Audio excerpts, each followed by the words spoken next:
This is the moment we've all been waiting for the thousands in attendance and the millions watching around the world. Ladies and gentlemen, let's get ready to rumble!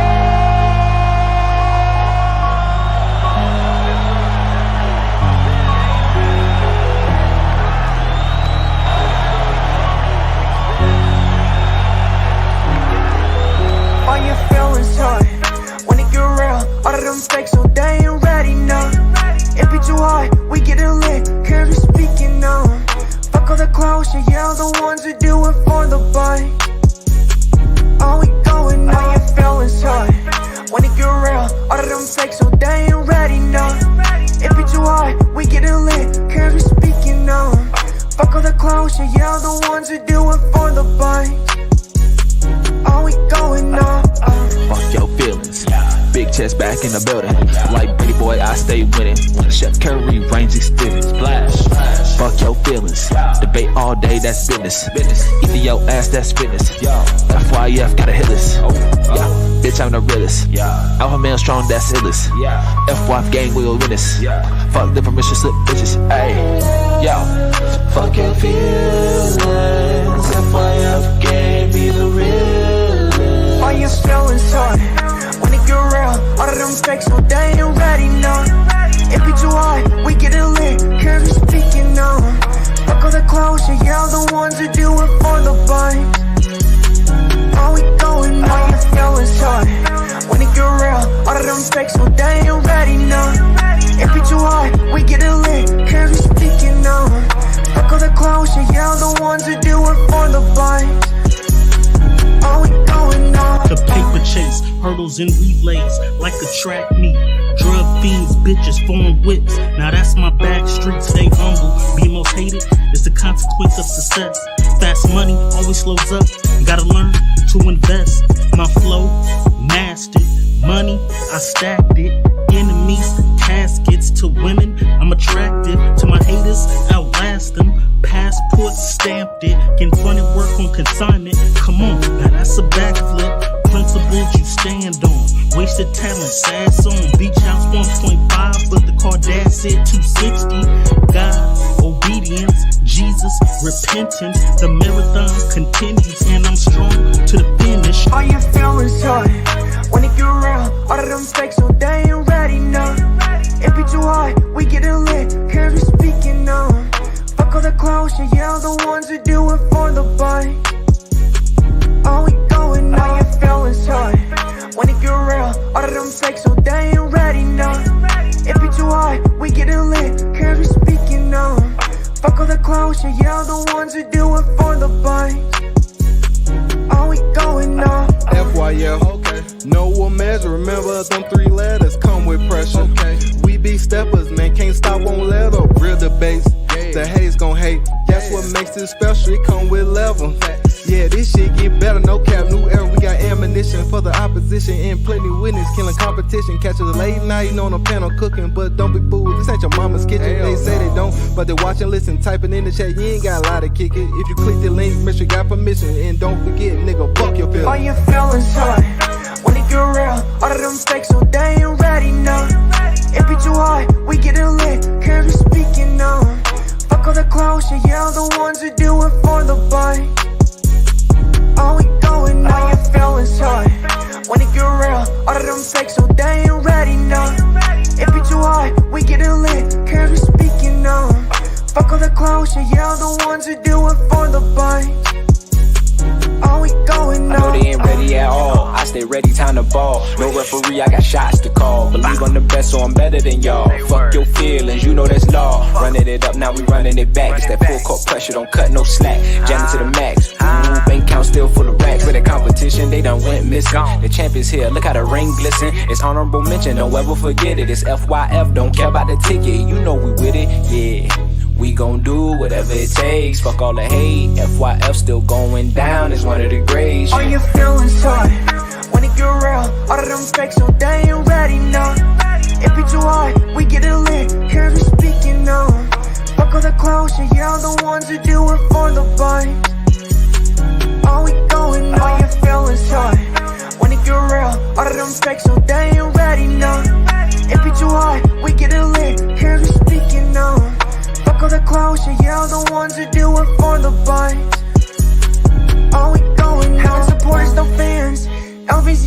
talking on real. Yeah, get hard, could be on the real. Heart rate up, it's getting intense. All them people just speaking on nothing. Content clicks for the money. Hilarious, a bit too funny. Debunking, they say, yeah, we run it. Cover it all, Lakers to Hornets. LeBron to Jordan. Blazers in Portland. We get it sorted. Lights can afford it. Entertaining or boring. Whatever the top, but we act accordingly. Break it down, piece by piece. Been at this for too long. No elder but Rufus, saying what he on. Lace better stay gone. We get them all done. We get them all done. Yeah, we get them all done. All your feelings hot. When it get real, all of them fakes, so they ain't ready now. It be too hot, we get it lit, cause we speaking now. Fuck all the closure, yeah, the ones who do it for the buy. All we going now, your feelings hot. When it get real, all of them fakes, so they ain't ready now. It be too hot, we get it lit, cause we speaking now. Fuck all the closure, yeah, the ones who do it for the buy. All we going now.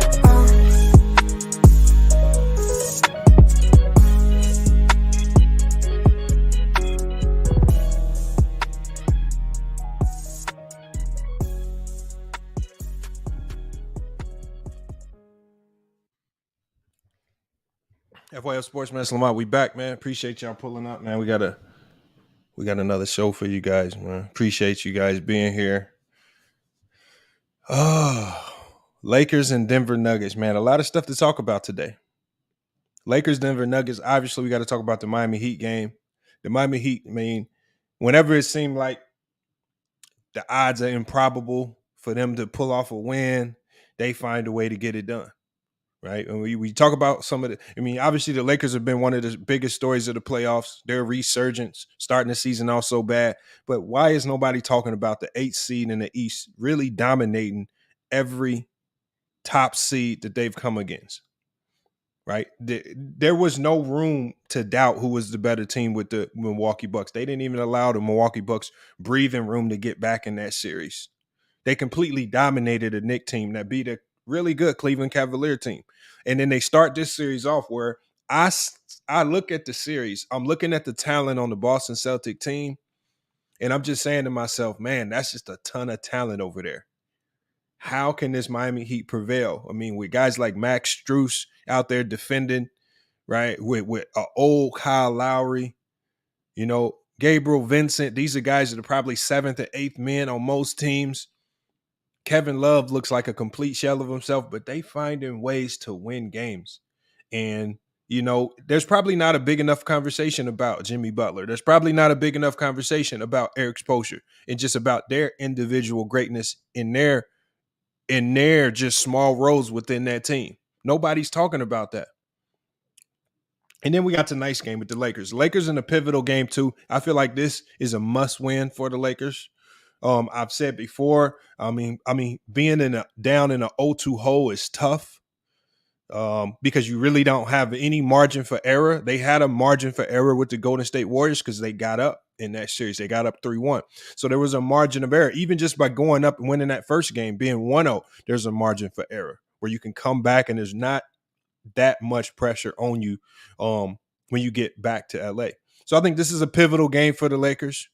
And I think one of the biggest questions you got to ask yourself is, how do you solve the Jokic problem? And I think Draymond Green said on his channel, I think he said arguably one of the greatest probably basketball takes that I've heard on how to defend Jokic.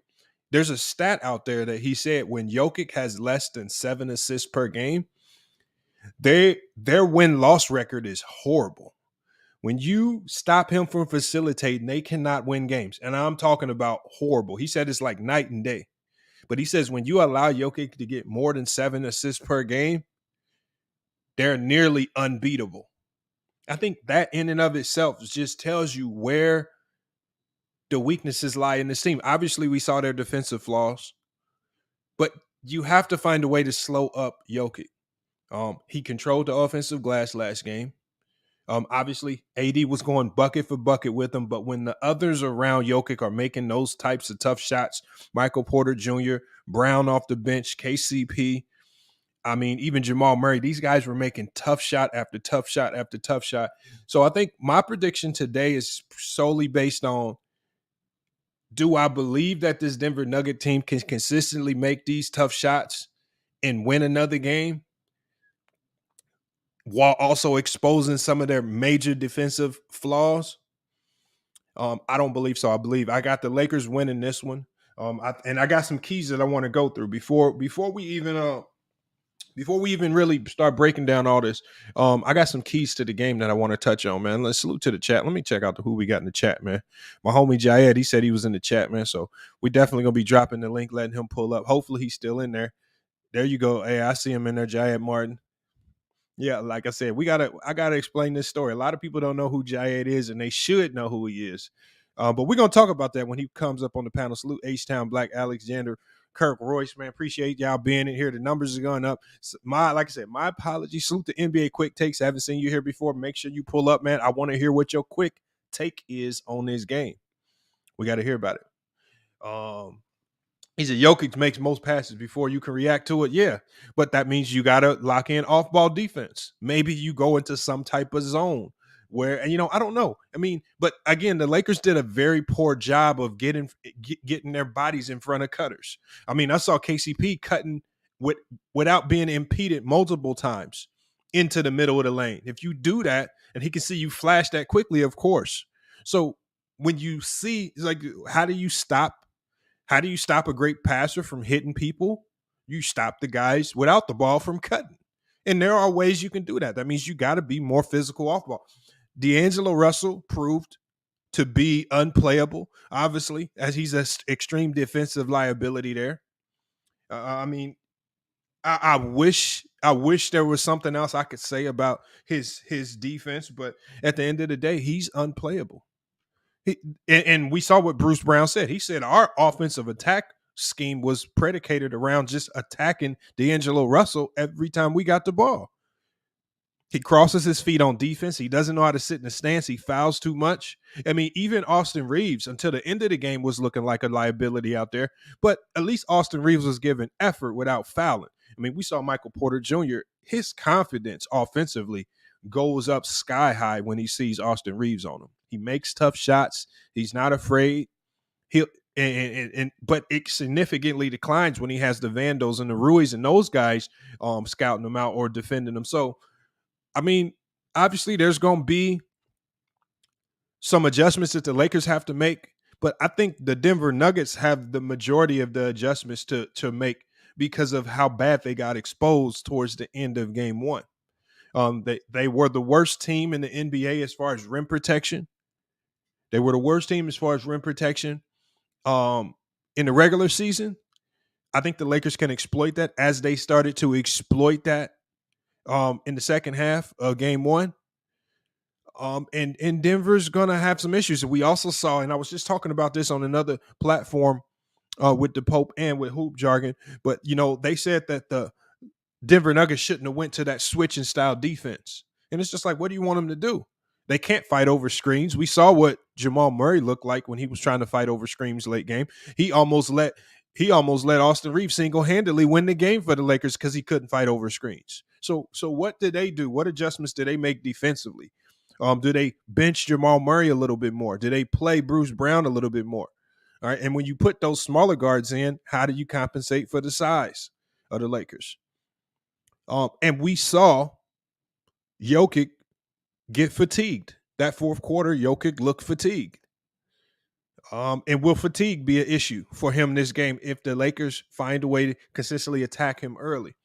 But it's a lot of stuff to talk about. So when we talk about keys to the game, and before we get to those keys to the game, make sure you guys support the channel, man. Cash App, man.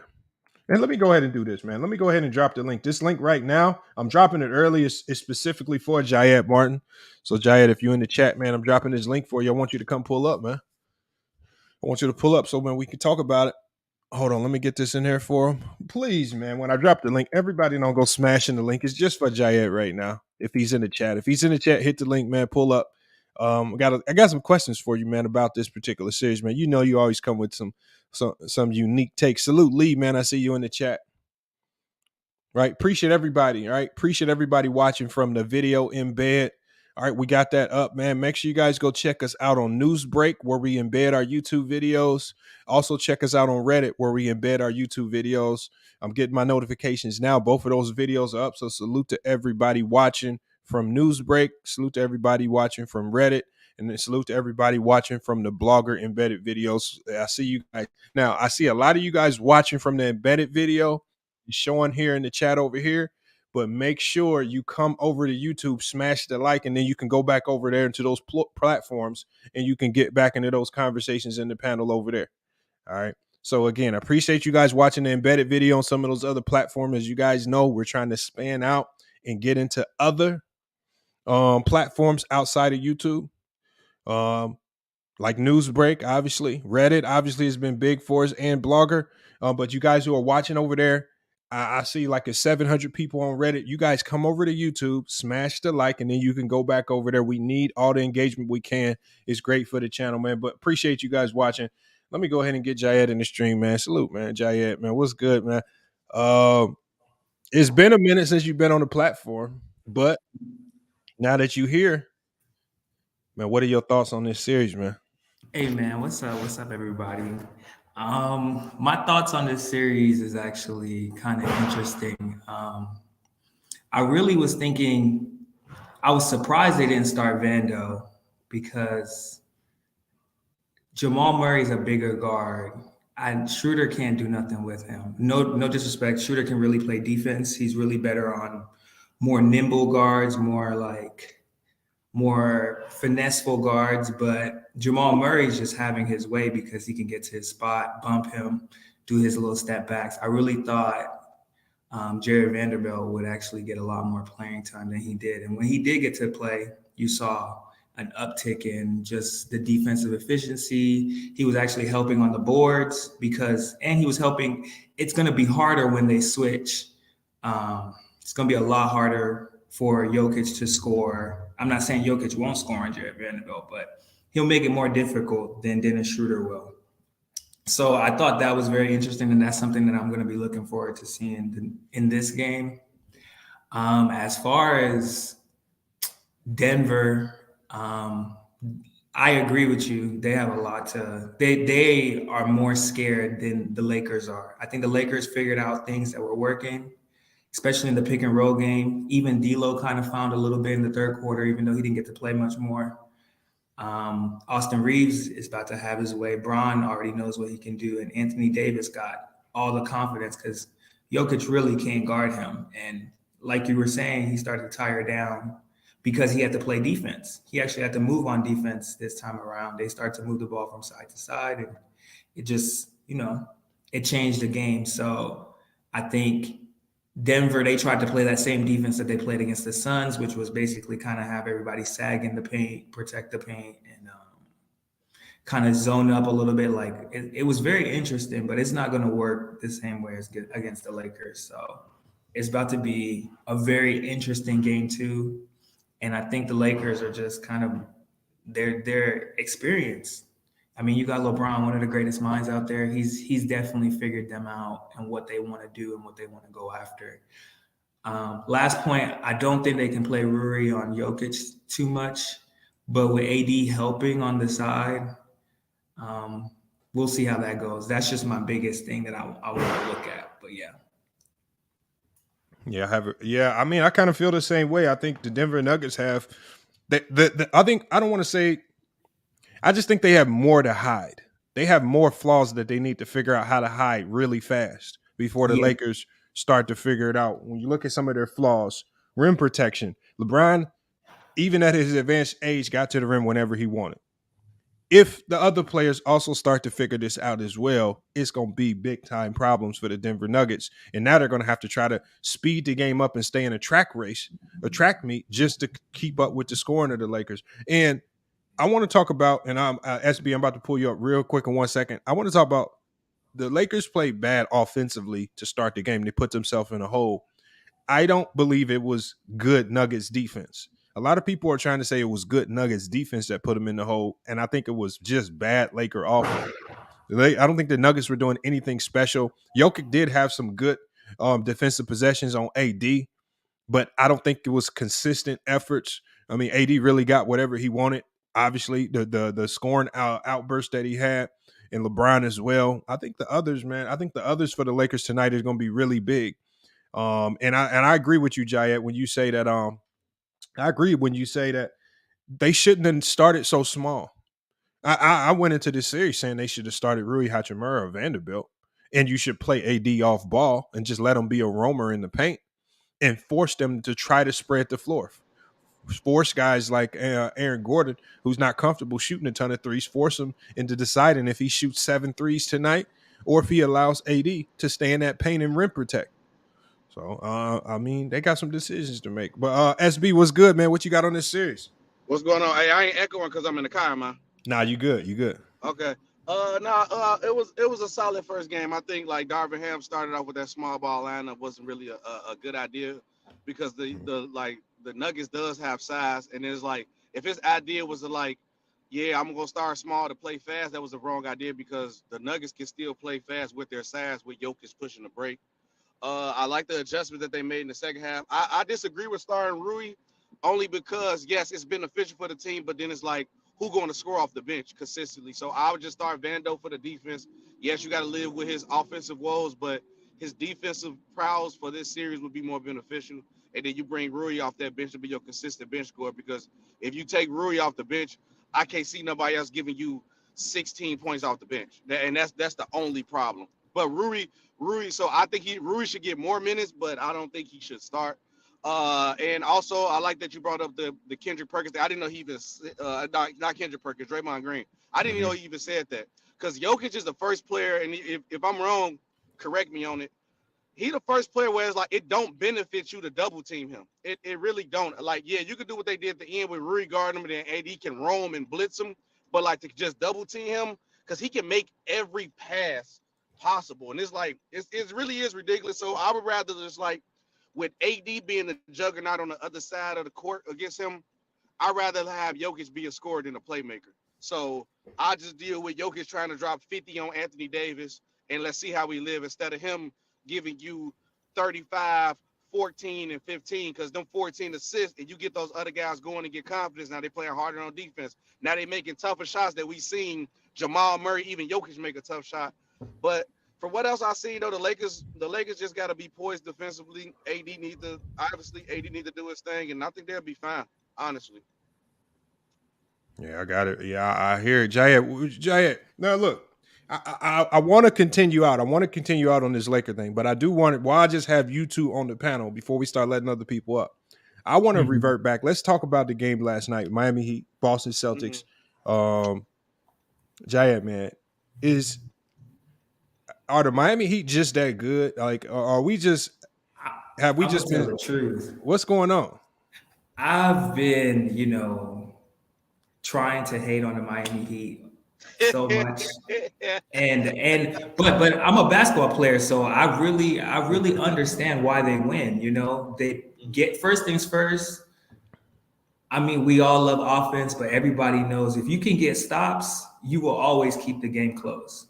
If you can get, and that's what they do. They get stops when they need it. They can get 7 stops in a row, 8 stops in a row when they need it. And then they're well coached. They have sets that they can go through. They know that if they get into a rut, they just start running some offensive sets and they basically get good possessions out of it. So I want to hate on them. They're just that good. I mean, the coaching, people underestimate the coaching, but the coaching is really doing something. And then you got a stud in Jimmy Butler. I mean, he is the epitome of maximizing all your potential. I mean, he's not the most, he'll even tell you, he's not the most skilled. He's not the most, effective or the most athletic out there. But however, he plays hard. He has a great IQ. He literally is always in good position and he understands the game. And then he works hard. So I can't hate. I mean, the key to that series though is Bam. Bam is the key to the on the Heat side. I still think the Celtics win in 7, but it shouldn't go to 7 because they're a way better team. But they just are better coached. They get defensive stops. And the Celtics, everything that the Celtics aren't good at, the Heat are good at, which is getting defensive stops when they need it, literally offense in the late crunch, in the late minutes, literally executing, cutting, all of those things that the Celtics really struggle at, and discipline, maturity. You really see it come out when they play the Heat and teams that are well coached. So the Heat are that good. That to sum it all up, I think the Heat are that good. Because and let me get to Bees. Bees just pulled up, man. What's good, Bees, man? What you got? What up, bro? What you got on all this, man? I think Kevin Love is a bigger addition than people are giving him credit for. I mean, the way the Heat are shooting the ball, with his ability to rebound, it gives him another big other than Bam. It's actually lighting Bam's load. I've underestimated that team. Yeah. But back to that Lakers series, I have to disagree with you guys on that. I think I saw a different game. Okay. The Lakers have always been able to score on Denver. And Denver's always able to score on the Lakers. I think that game was just a tale of two halves with both teams. I mean, the teams shot identical. I don't see the Lakers shooting 45, 46% from three-point range in this series. They're not that good of shooters. So I think a lot of people have looked at what the Lakers did, and they think that they can duplicate this the entire series. One, Anthony Davis should score 40 points every night, but will he? From game to game, will he be consistent enough every game to get this done? That's a good question, for real. I'll say this. I think if you look at the quality of shots they were getting, though, like AD's getting it in the pocket, and he's literally getting easy floaters over Jokic, who's not even contested. If you see Rui's buckets, he's pinning people under the buckets. Those are easy shots. They're not necessarily, nothing's really looking too difficult. I mean, outside of Braun's mid-range jumpers that he started to make towards the end of the game, a lot of the Lakers shots were very easy and fluid. The biggest difference in that game was the rebound advantage. And I think the Lakers kind of got that they can't sew that up. They can if they they can't. No, they can't. They were getting out rebounded by the Warriors. And so what I agree that they got easy shots, but AD was getting these shots in the Warriors. He was getting easy shots against the Warriors, and he still would go missing. I mean, they put Draymond on him after, because Kevon Looney can't really move with him. They put Draymond on him, and that just changed the whole series with how AD wanted to play. Draymond started roughing him up, getting under his skin. Draymond is really good at getting in position, and he's physical. He was physical with AD, bumping him underneath the rim, all those things. And he could kind of move laterally with him. So that changed the whole series for AD. They don't, unless they put Aaron Gordon on him, which that's shooting over a chair for Anthony Davis. They really don't have a matchup to really guard him. But the problem, but I kind of do agree with B's point from that, because I can't see the Lakers winning the rebounding battle at all, because they was losing to the Warriors, even when the Warriors played. Not to cut you off, SB. I'll be right back, Lamar. I'm gonna just be on mute for a second. I got you. But yeah, so that's why I don't think that part of the battle is going to change. But can the Lakers survive with losing the rebound? Hit that link, Big Eye. And we seen it before where they kind of did against the Warriors, who are a great shooting team, and they play great defensively. So I think they got to just keep Denver in the position of taking tough shots, because I don't see no way, shape, or form them winning the rebounding battle on a consistent night. They don't got that. They don't got that like the Dwight Howard. They don't got that extra big guy that's going to play consistently to get boards that help them in a bubble. I get what you're saying. That's why I said incorporating Vando into the lineup, because if you look at a lot of the rebounds, they came off of AD's contests at the rim or Jokic, and then Jokic would then literally pin the next person underneath the bucket. Vando's a really good rebounder for his size and his position. So that'll really change the dynamic of the rebounding battle.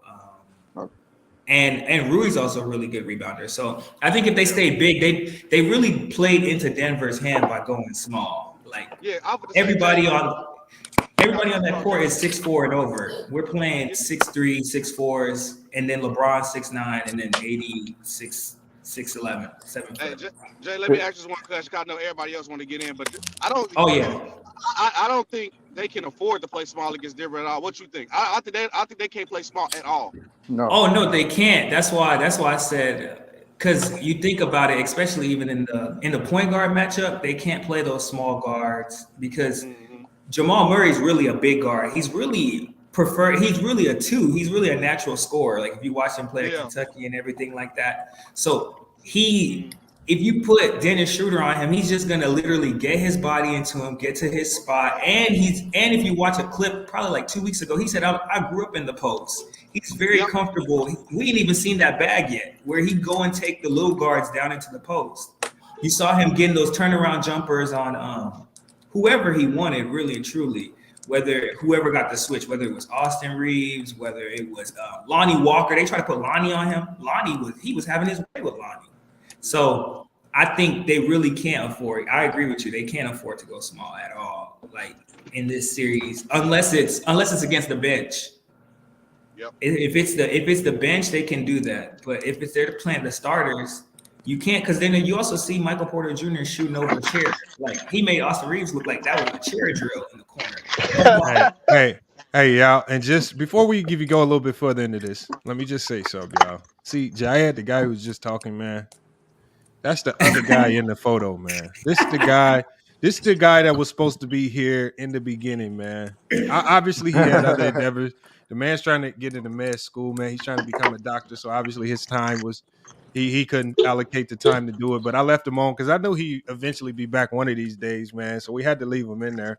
I'm coming And, back. this is another guy who in real life, this man, I've given this man so many buckets on the basketball court. It's ridiculous. Stop. Right? It's ridiculous. Now, Jayed, this dude, look, he played at the University of Miami, man. He walked on, man.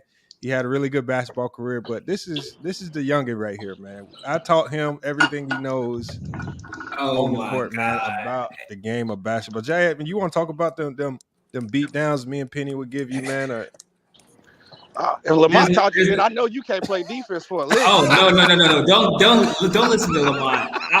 I really don't want to embarrass him in front of everybody because all I got to do is tell. All I got to do is tell one story. All I got to do is tell one story. Tell it.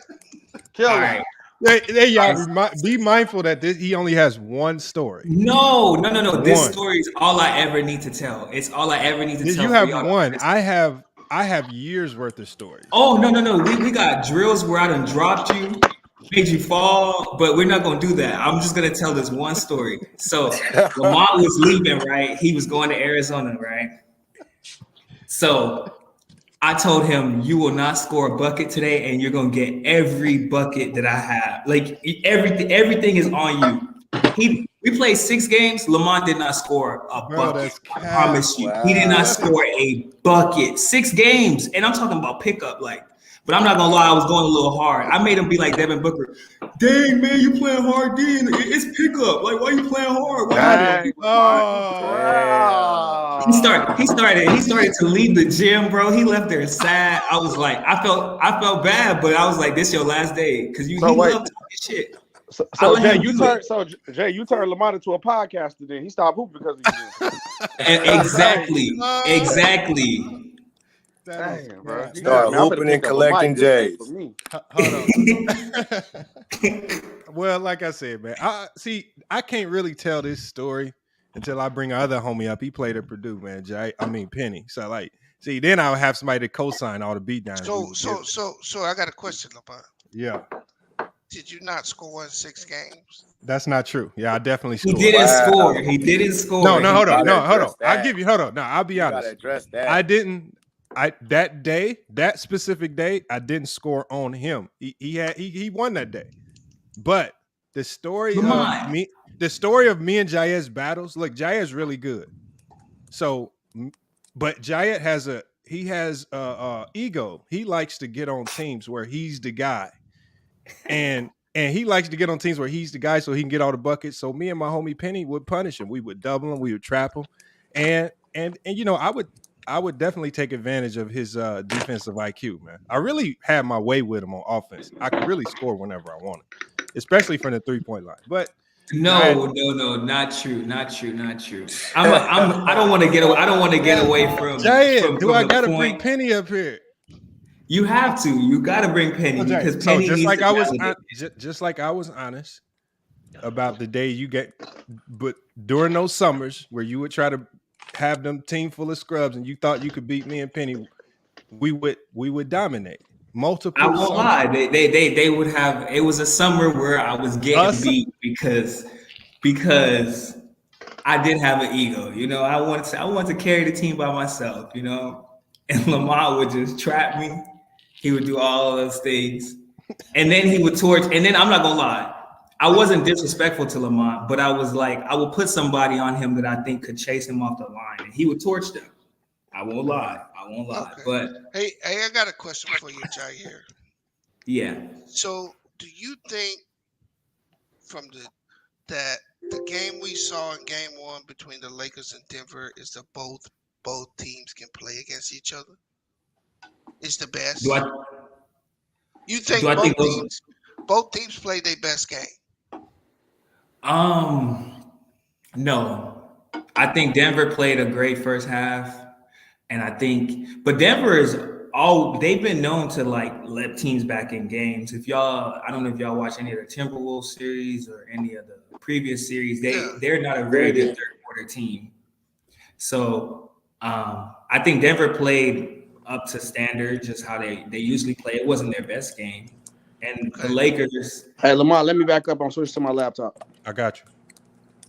I'm gonna open back up the floor. But yeah, the Lakers, I don't think they really played their best game because if you think about it, well, their second half was really good. But if you think about it, they're really a defensive minded team. They pride themselves on getting stops as well. Like since they've gotten all this new collective of players, and they weren't getting stops until the fourth quarter. So that wasn't either team's best game. But this game is going to be more defensive, I think. This new game. Okay, and this for you, Lamont.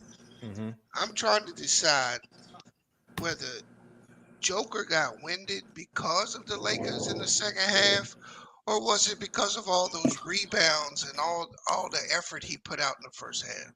Probably both. I ain't gonna lie. Definitely scoring and rebounding early gashes you. All those rebounds, I was like, man, he gonna wear himself out. Right. He was gassed. He had 10 rebounds within like the first 4 minutes, bro. Yeah, 12 in the first 11. Here's what's really funny to me, because I'm a gambler, right? I didn't expect to see a 5.5 or 6 point line on today's game. I expected to see it around 3.5.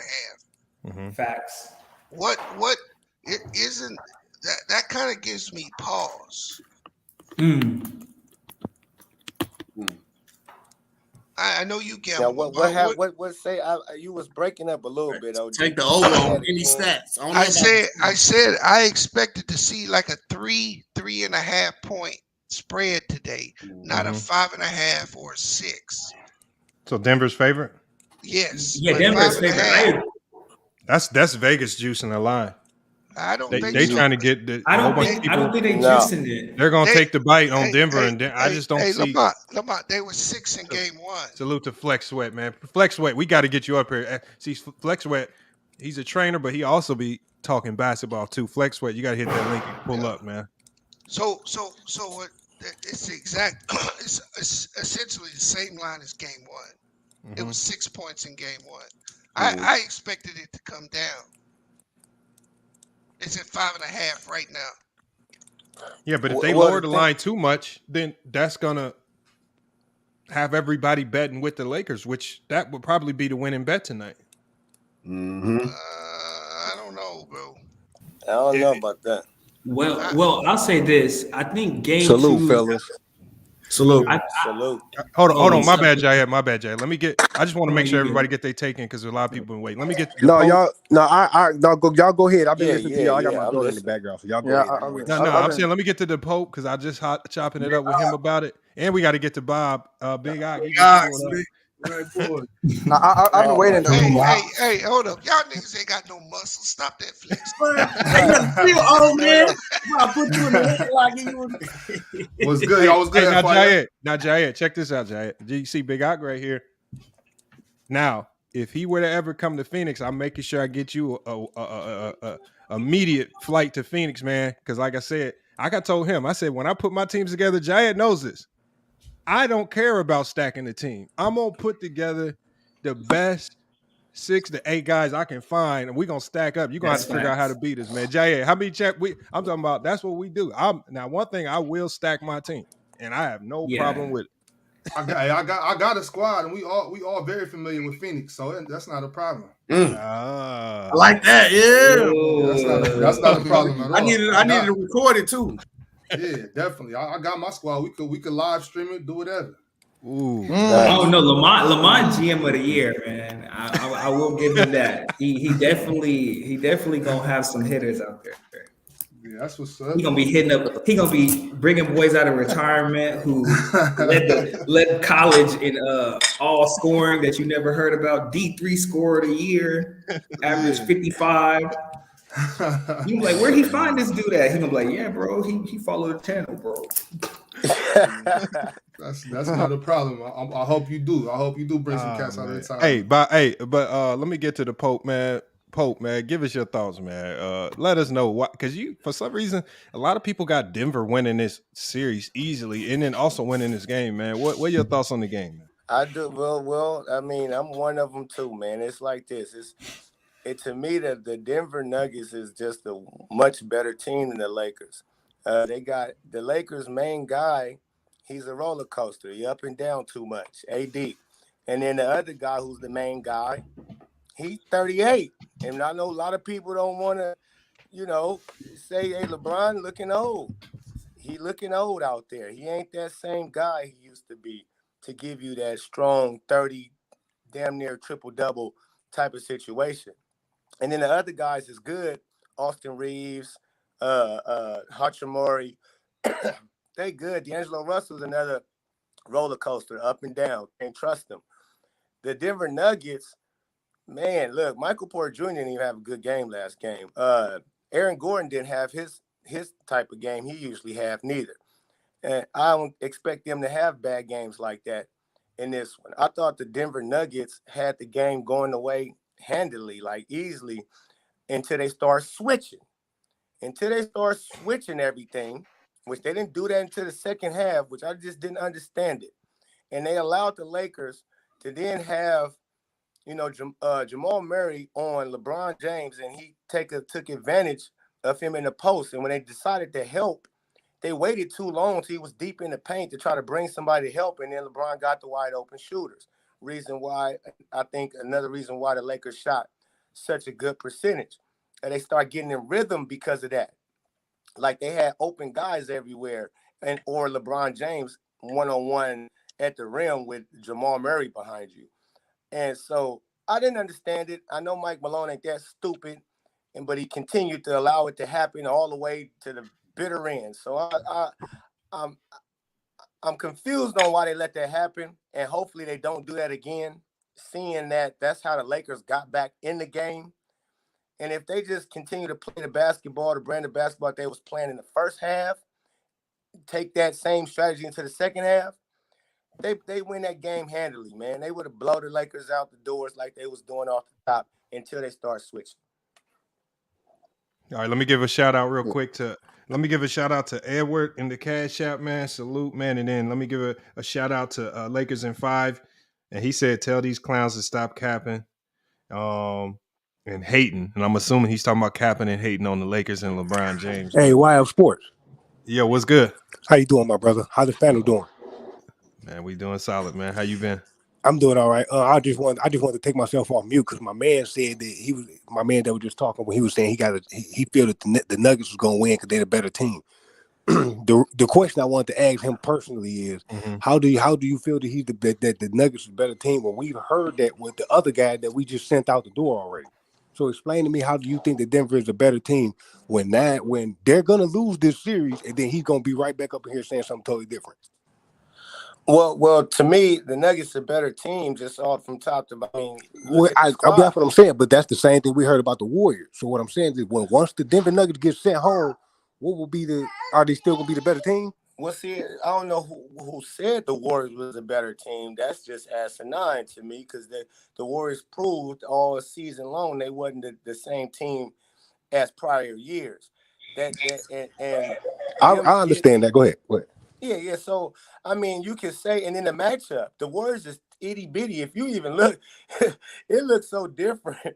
The Warriors like a JV team, freshman team, compared to what Denver Nuggets, and the Lakers look like. You see the matchups, you like, damn, now it look like we back to NBA basketball. For a second, that shit looked like AAU with the Warriors playing against all the little bitty dudes, man. You didn't have Kevon Looney. You got Gary Payton Jr. playing the 4 or the 3. Like, come on, man. That's ridiculous. So, they was bound to get they self smashed out. But this is different. And on top of that, the Warriors, to me, is they old as far as they've been having so much success together. You just think you can roll out of bed and do something. We gonna win. We always do, man. You talk about the Warriors, right? Yeah, the Warriors. They come there with that pretty ball. Yeah, they come with the pretty ball. I respect what you're saying, but a lot of people, I'm not talking about people in the streets. Other people that got streamed and podcasts, they said that they were a better team, due off to the fact that they were a championship team. So I'm hearing the same thing you saying. I'm hearing the same thing people said about the Warriors. Well, no, see, what the Nuggets is a totally different situation. You're talking about a team that's hungry, that's been knocking at the door. They're not even new. They've been knocking at the door for 2-3. They've been knocking at the door for 2-3 years as the number 1 seed. What's the difference? No, that's the difference, because you're gonna go through your lump. You have to go through the experience of losing to learn how to win. See, sometimes when you taking them L's, as long as y'all stay hungry and competitive, which I believe the Denver Nuggets for sure is, they knew. It's certain reasons of why they didn't get over the hump. The bubble situation, they got to the conference finals. You weren't ready yet. You had a young Jamal Murray, young Jokic even. That at that time, that Denver Nuggets was actually a young team. But then after the years, you get the injuries next season with Jamal Murray all the way out the league, off the team. Mm-hmm. Michael Porter Jr. going through his issues and all of that. And yet still they was able to get 5th seed in the Western Conference off of Jokic and the coaching, because you got to have, that's real coaching. When you don't have a bunch of superstars no more, you only got about one, and the rest of the people is role players, and you still able to get W's to the point where y'all in the playoffs.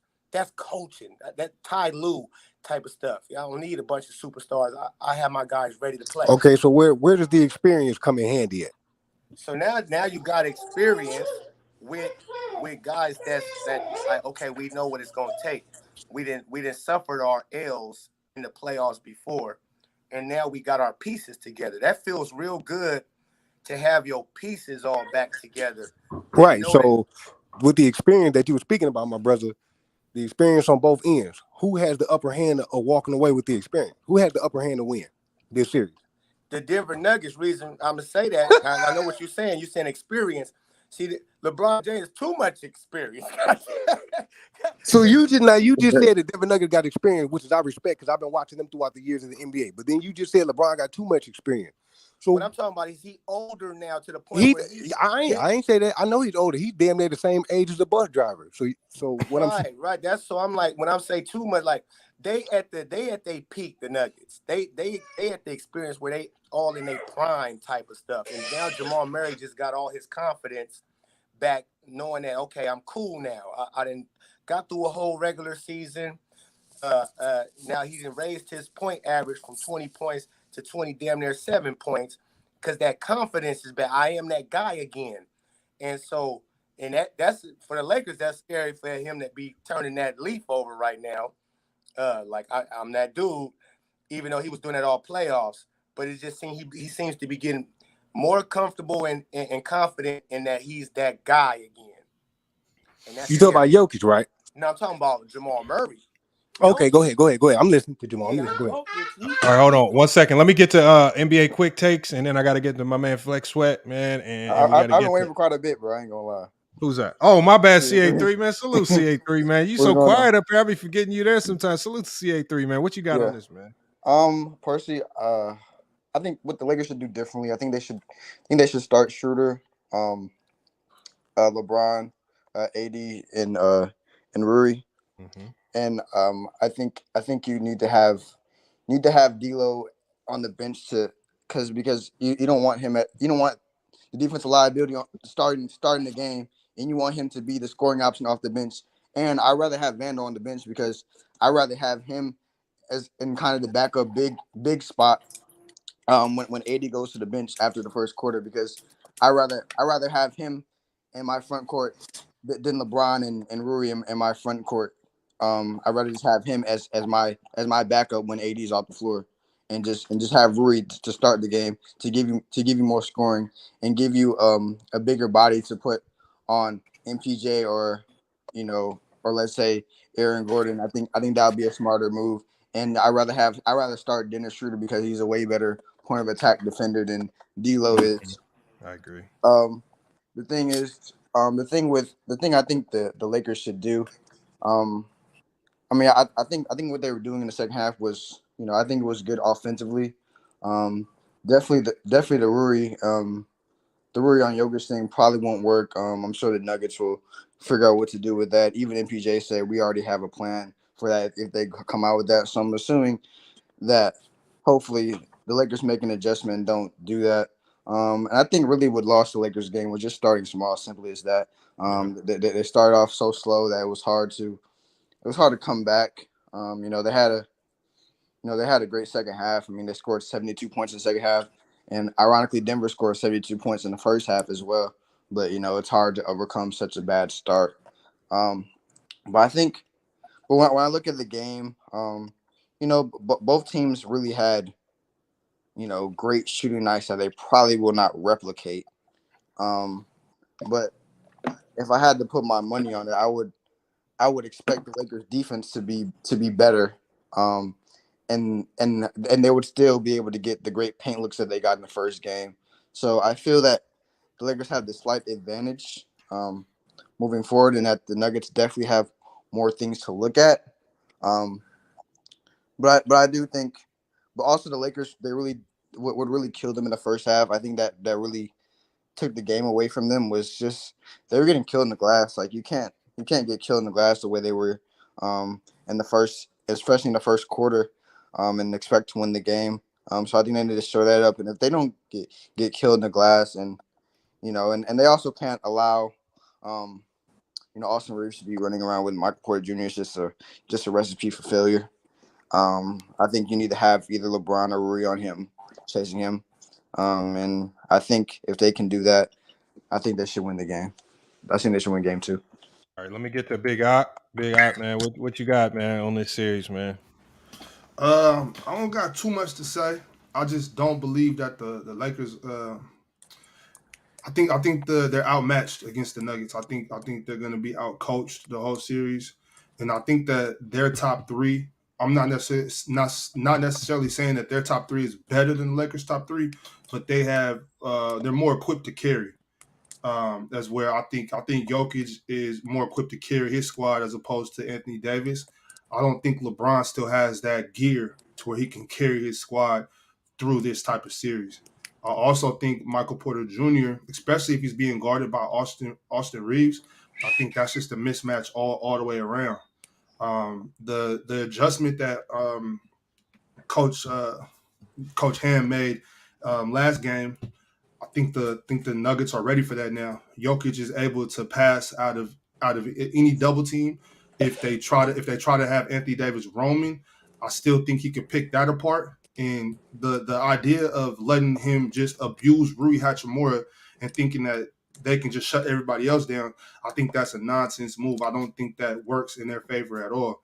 When they did that, when the Suns did that, and he went for 56, the difference was, in my opinion, that the Suns had Devin Booker and Kevin Durant, who have unmatched firepower I can't think of another duo that has that much firepower except for maybe Luka and Kyrie and Steph when Clay's really on fire.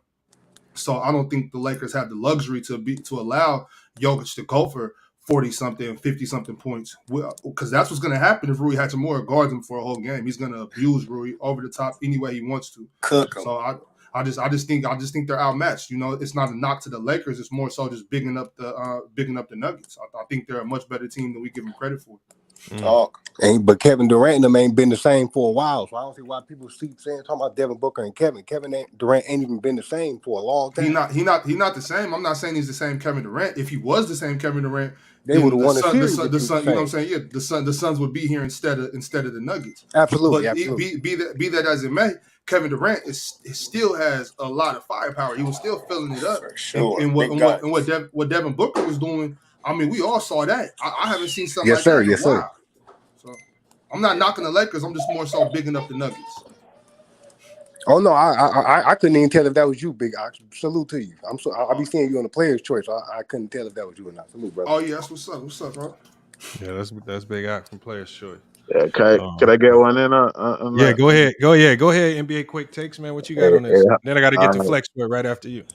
All right. Well, honestly, I don't think it's close, but I should be careful what I say because nothing is like look at Miami and Boston. I didn't think that was close either.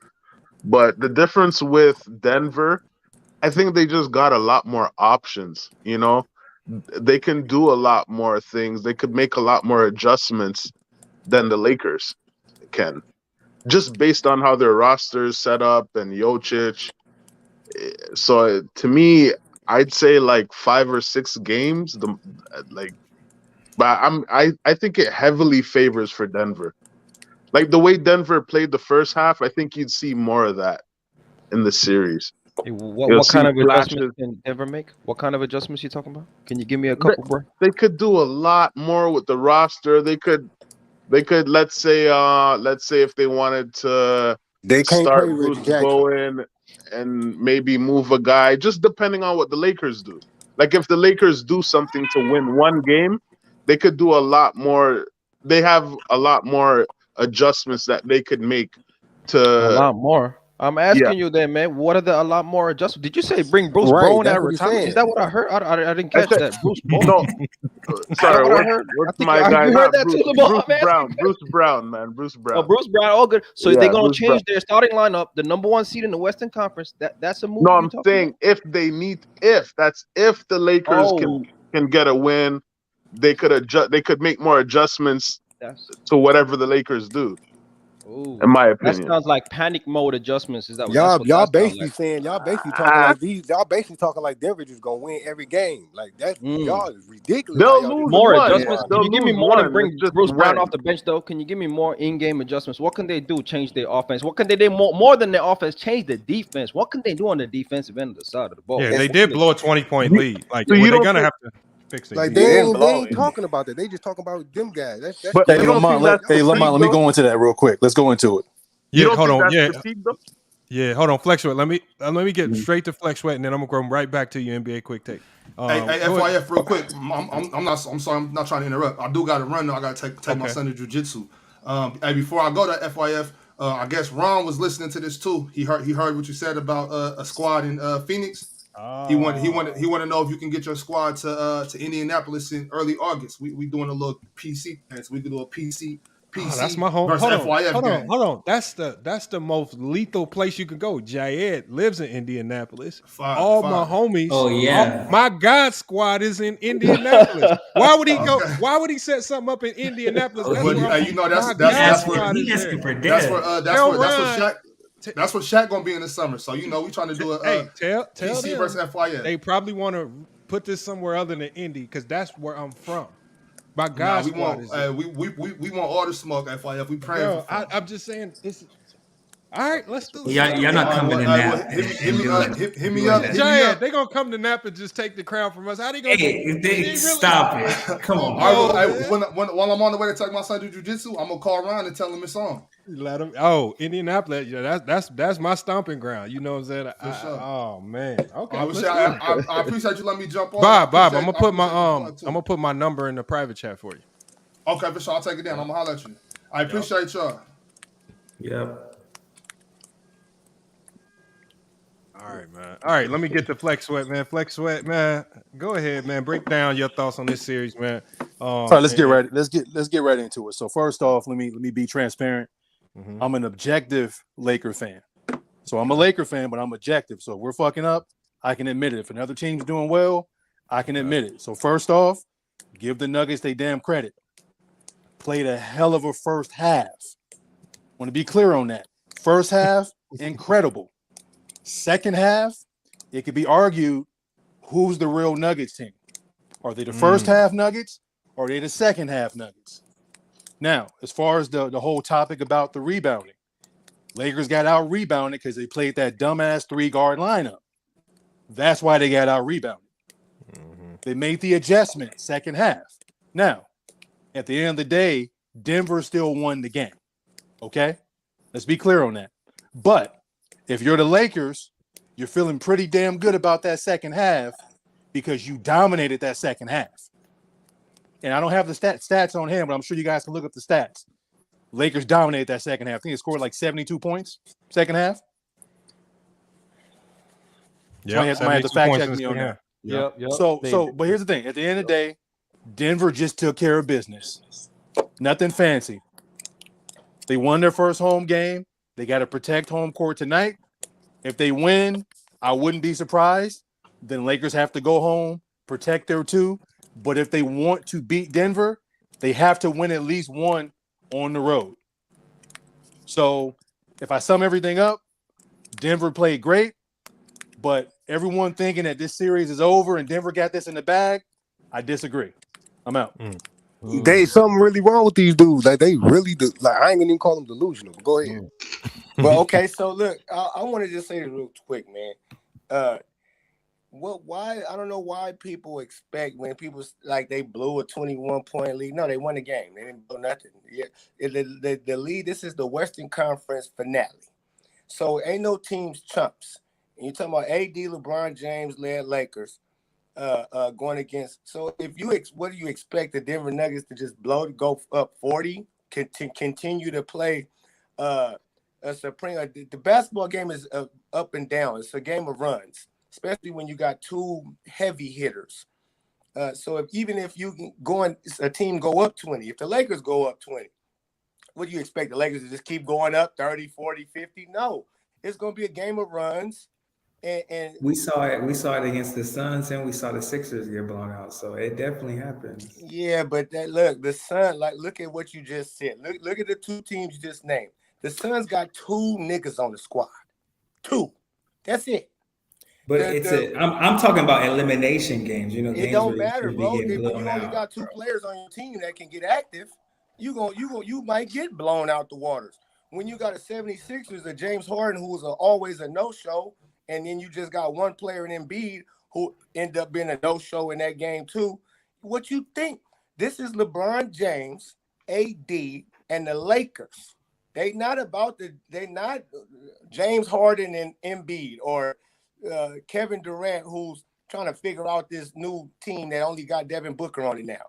It's a big difference. We're in the Western Conference Finals. So if y'all thought Jokic was going by the third quarter, it really could have set him down, and he had a full game worth of stats, a beautiful game.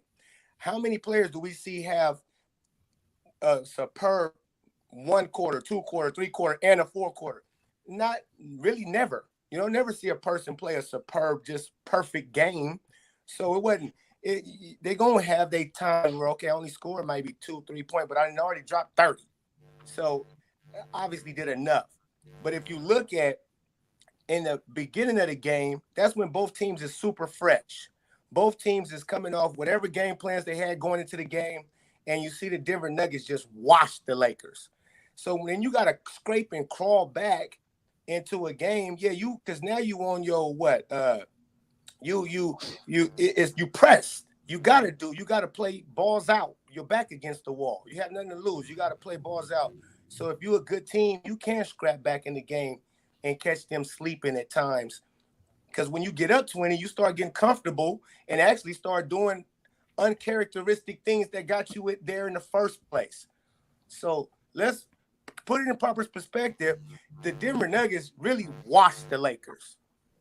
If they play right all game, they washing the Lakers.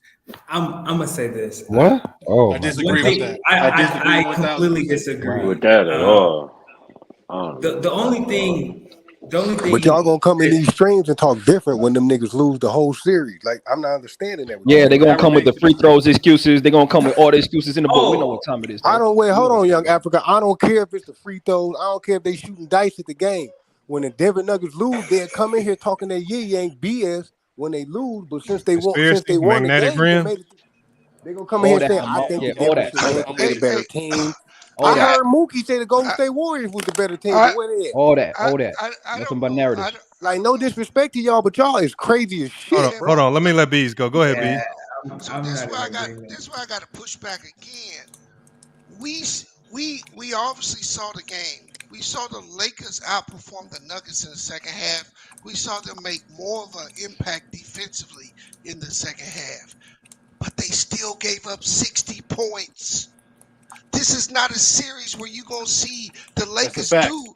You're not going to see the Lakers do what they did to the Warriors. Y'all can forget that. Why not? Well, why not? I got some pushback real quick. Let me ask you why not real quick though. I want to hear what he says. No. Here's some pushback. Hold up.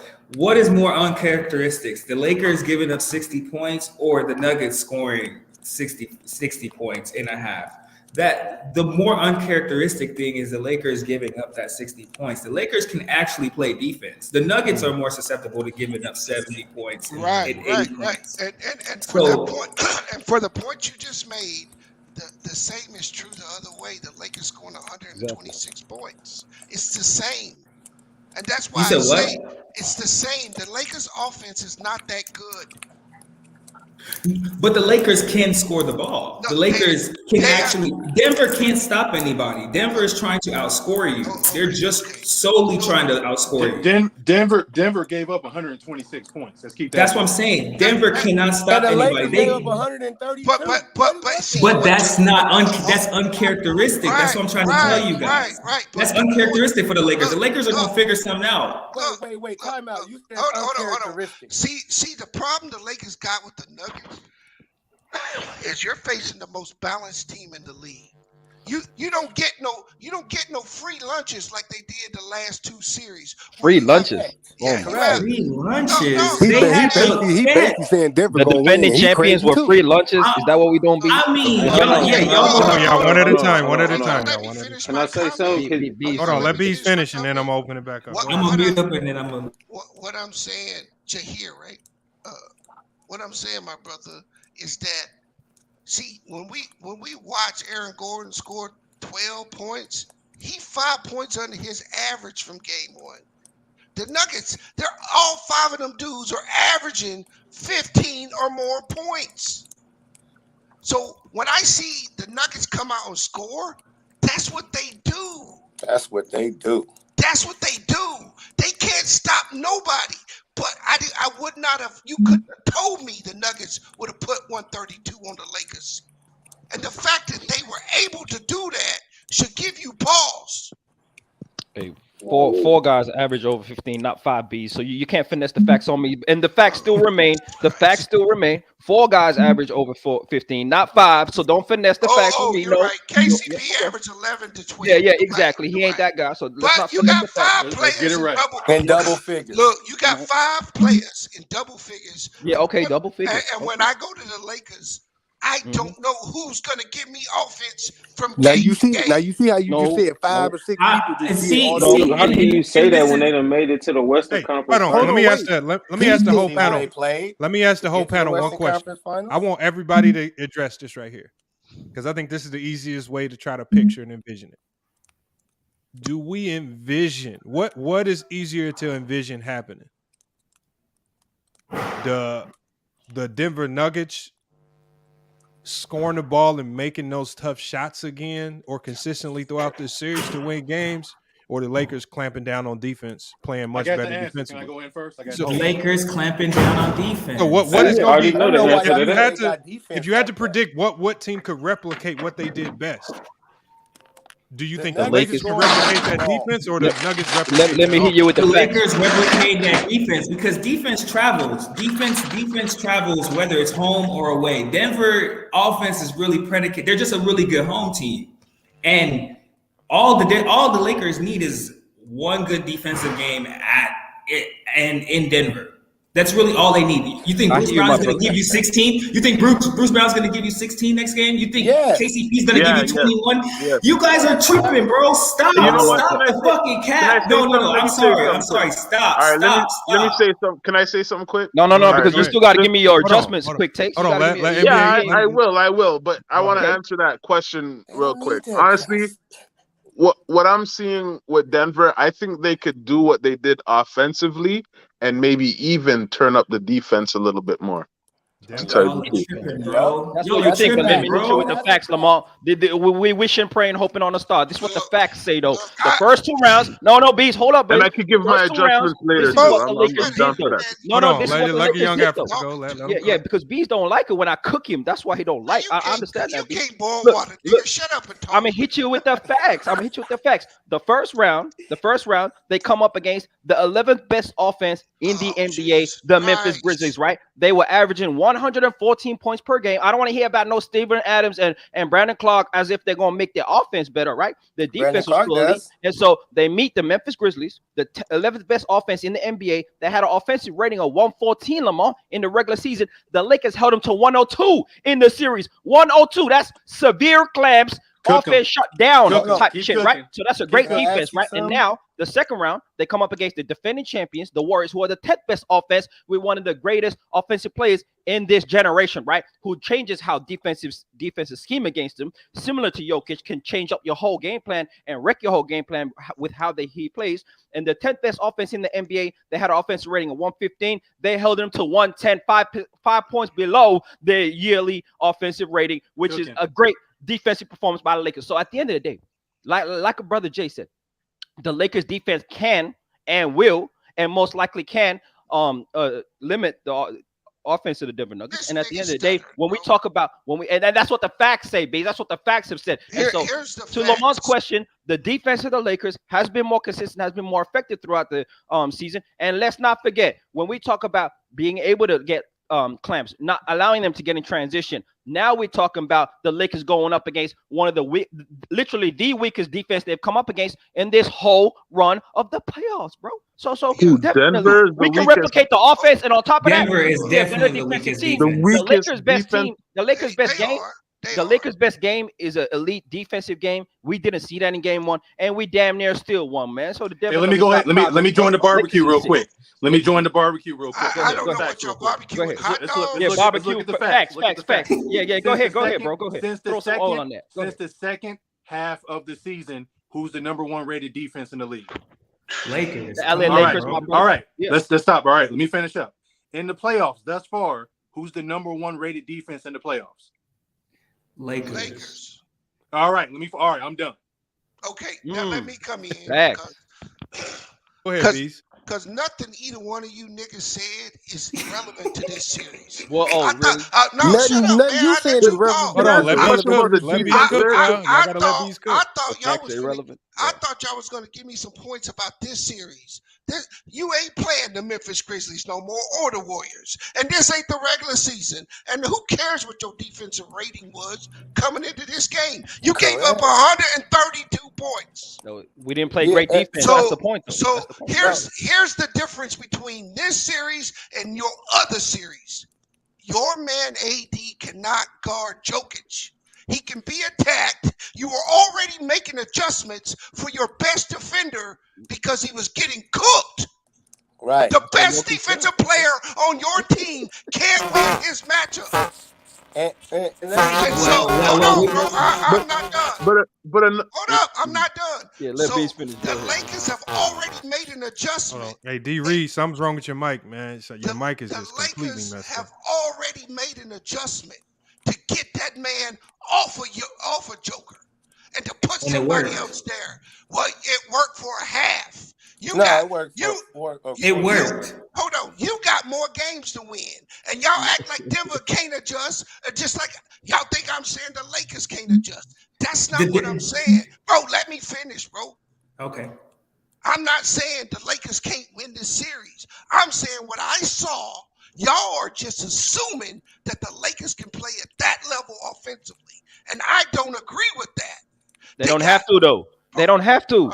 No, they don't have to. They better. That's why we made the point about the defense.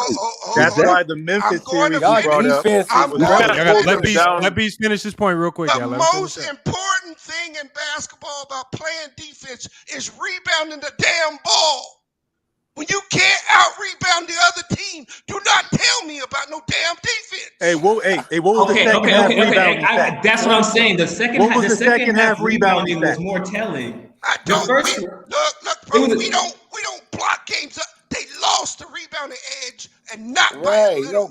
Yeah, but the second half looked a lot different after adjustments were made. It was a 20-point rebounding difference. Let me ask you a question. Have you played basketball? You played college, right? Right. When you get a big lead on the team, do you play with the same intensity the entire time? You're making excuses now. No, it's not an excuse. It's a question. That is an excuse, man. You making an excuse. And it wasn't half It's the the game. playoffs, man. What It we was doing? the fourth quarter. Let the brother answer. He played college basketball. It's either or. It's either or. You know, sometimes you try to play with the same intensity, and sometimes teams make adjustments. The adjustments were made, though. Let's just be very honest. Jokic adjustments were made. The context is in the semifinals. If your team is in the semifinals of a championship, y'all letting off the gas. Is that what's going on? Is that what we doing? Y'all not a championship team then, if that's the case. Bees, what we doing? It's not about letting off the gas. It's how much gas do you have left in your tank. Rebounding. Let me fact check Bees. The Lakers this season ranked 6th in rebounding. The Denver Nuggets ranked 19th. Anomaly game when Jokic out rebounds the whole Laker team in the first half. Is that going to be replicated, Bees? Is that what is the formula for winning for the Denver Nuggets, Bees? Do you like them facts? Because I'll be fact checking. I don't expect them to have the ranking guy. Can I ask the question? Does the rank always tell you who's going to win the game? If Bees is going to give me a one-game sample size, and I rank this, let me say this, team rank that, does that always tell you who's going to win the game?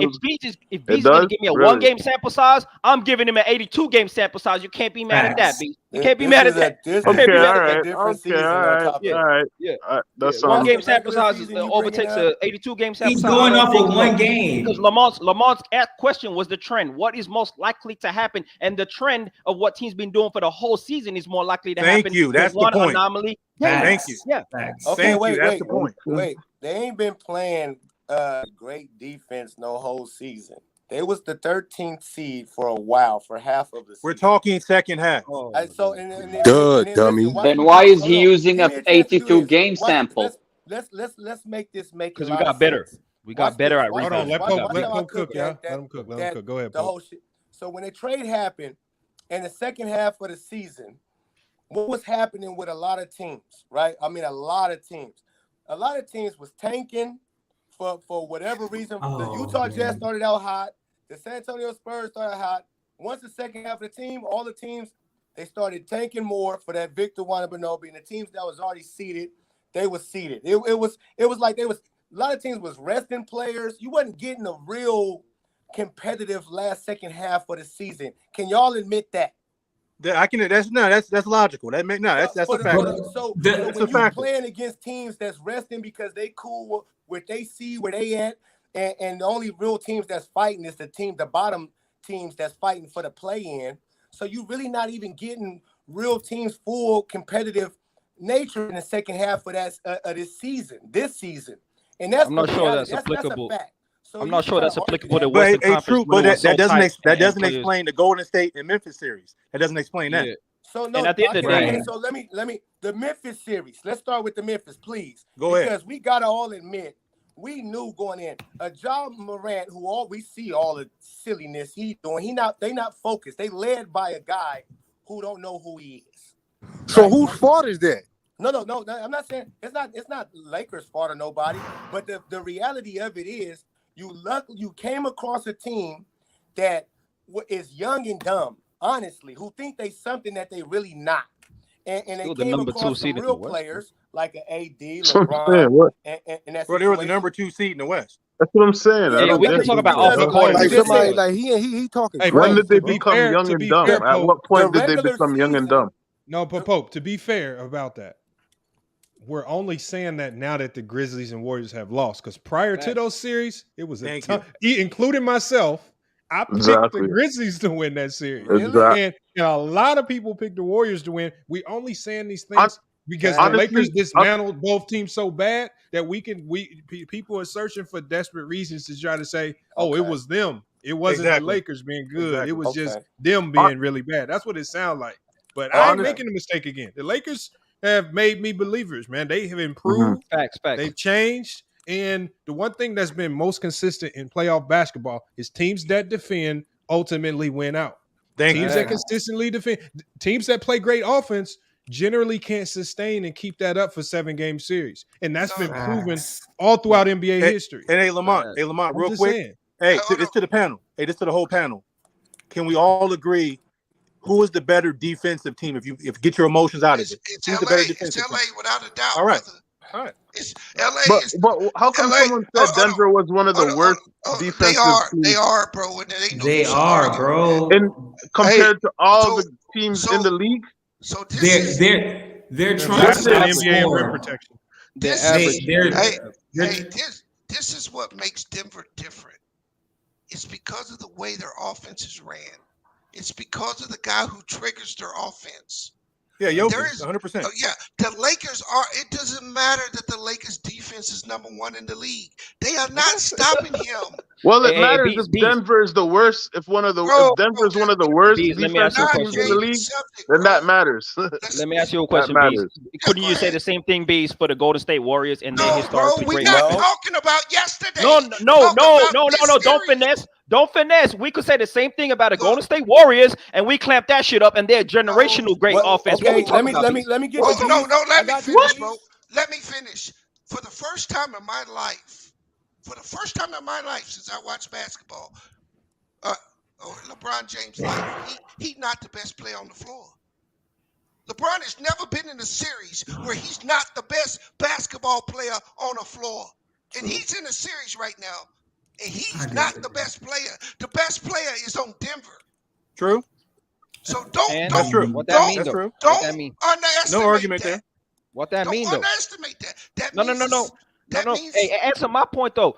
You could have said the exact same thing you said for the Denver Nuggets for the Golden State Warriors offense. No, not at all, bro. Steph Look, the Warriors were scared to go inside on AD. Hold on. Let me I'm just talking about their offense. We ain't talking about better than LeBron. Stop it, B. We're talking about the team's offense, B. Because listen, the difference with the Warriors. This nigga keep interrupting, so I'm gonna go ahead and lay this smack down on your candy.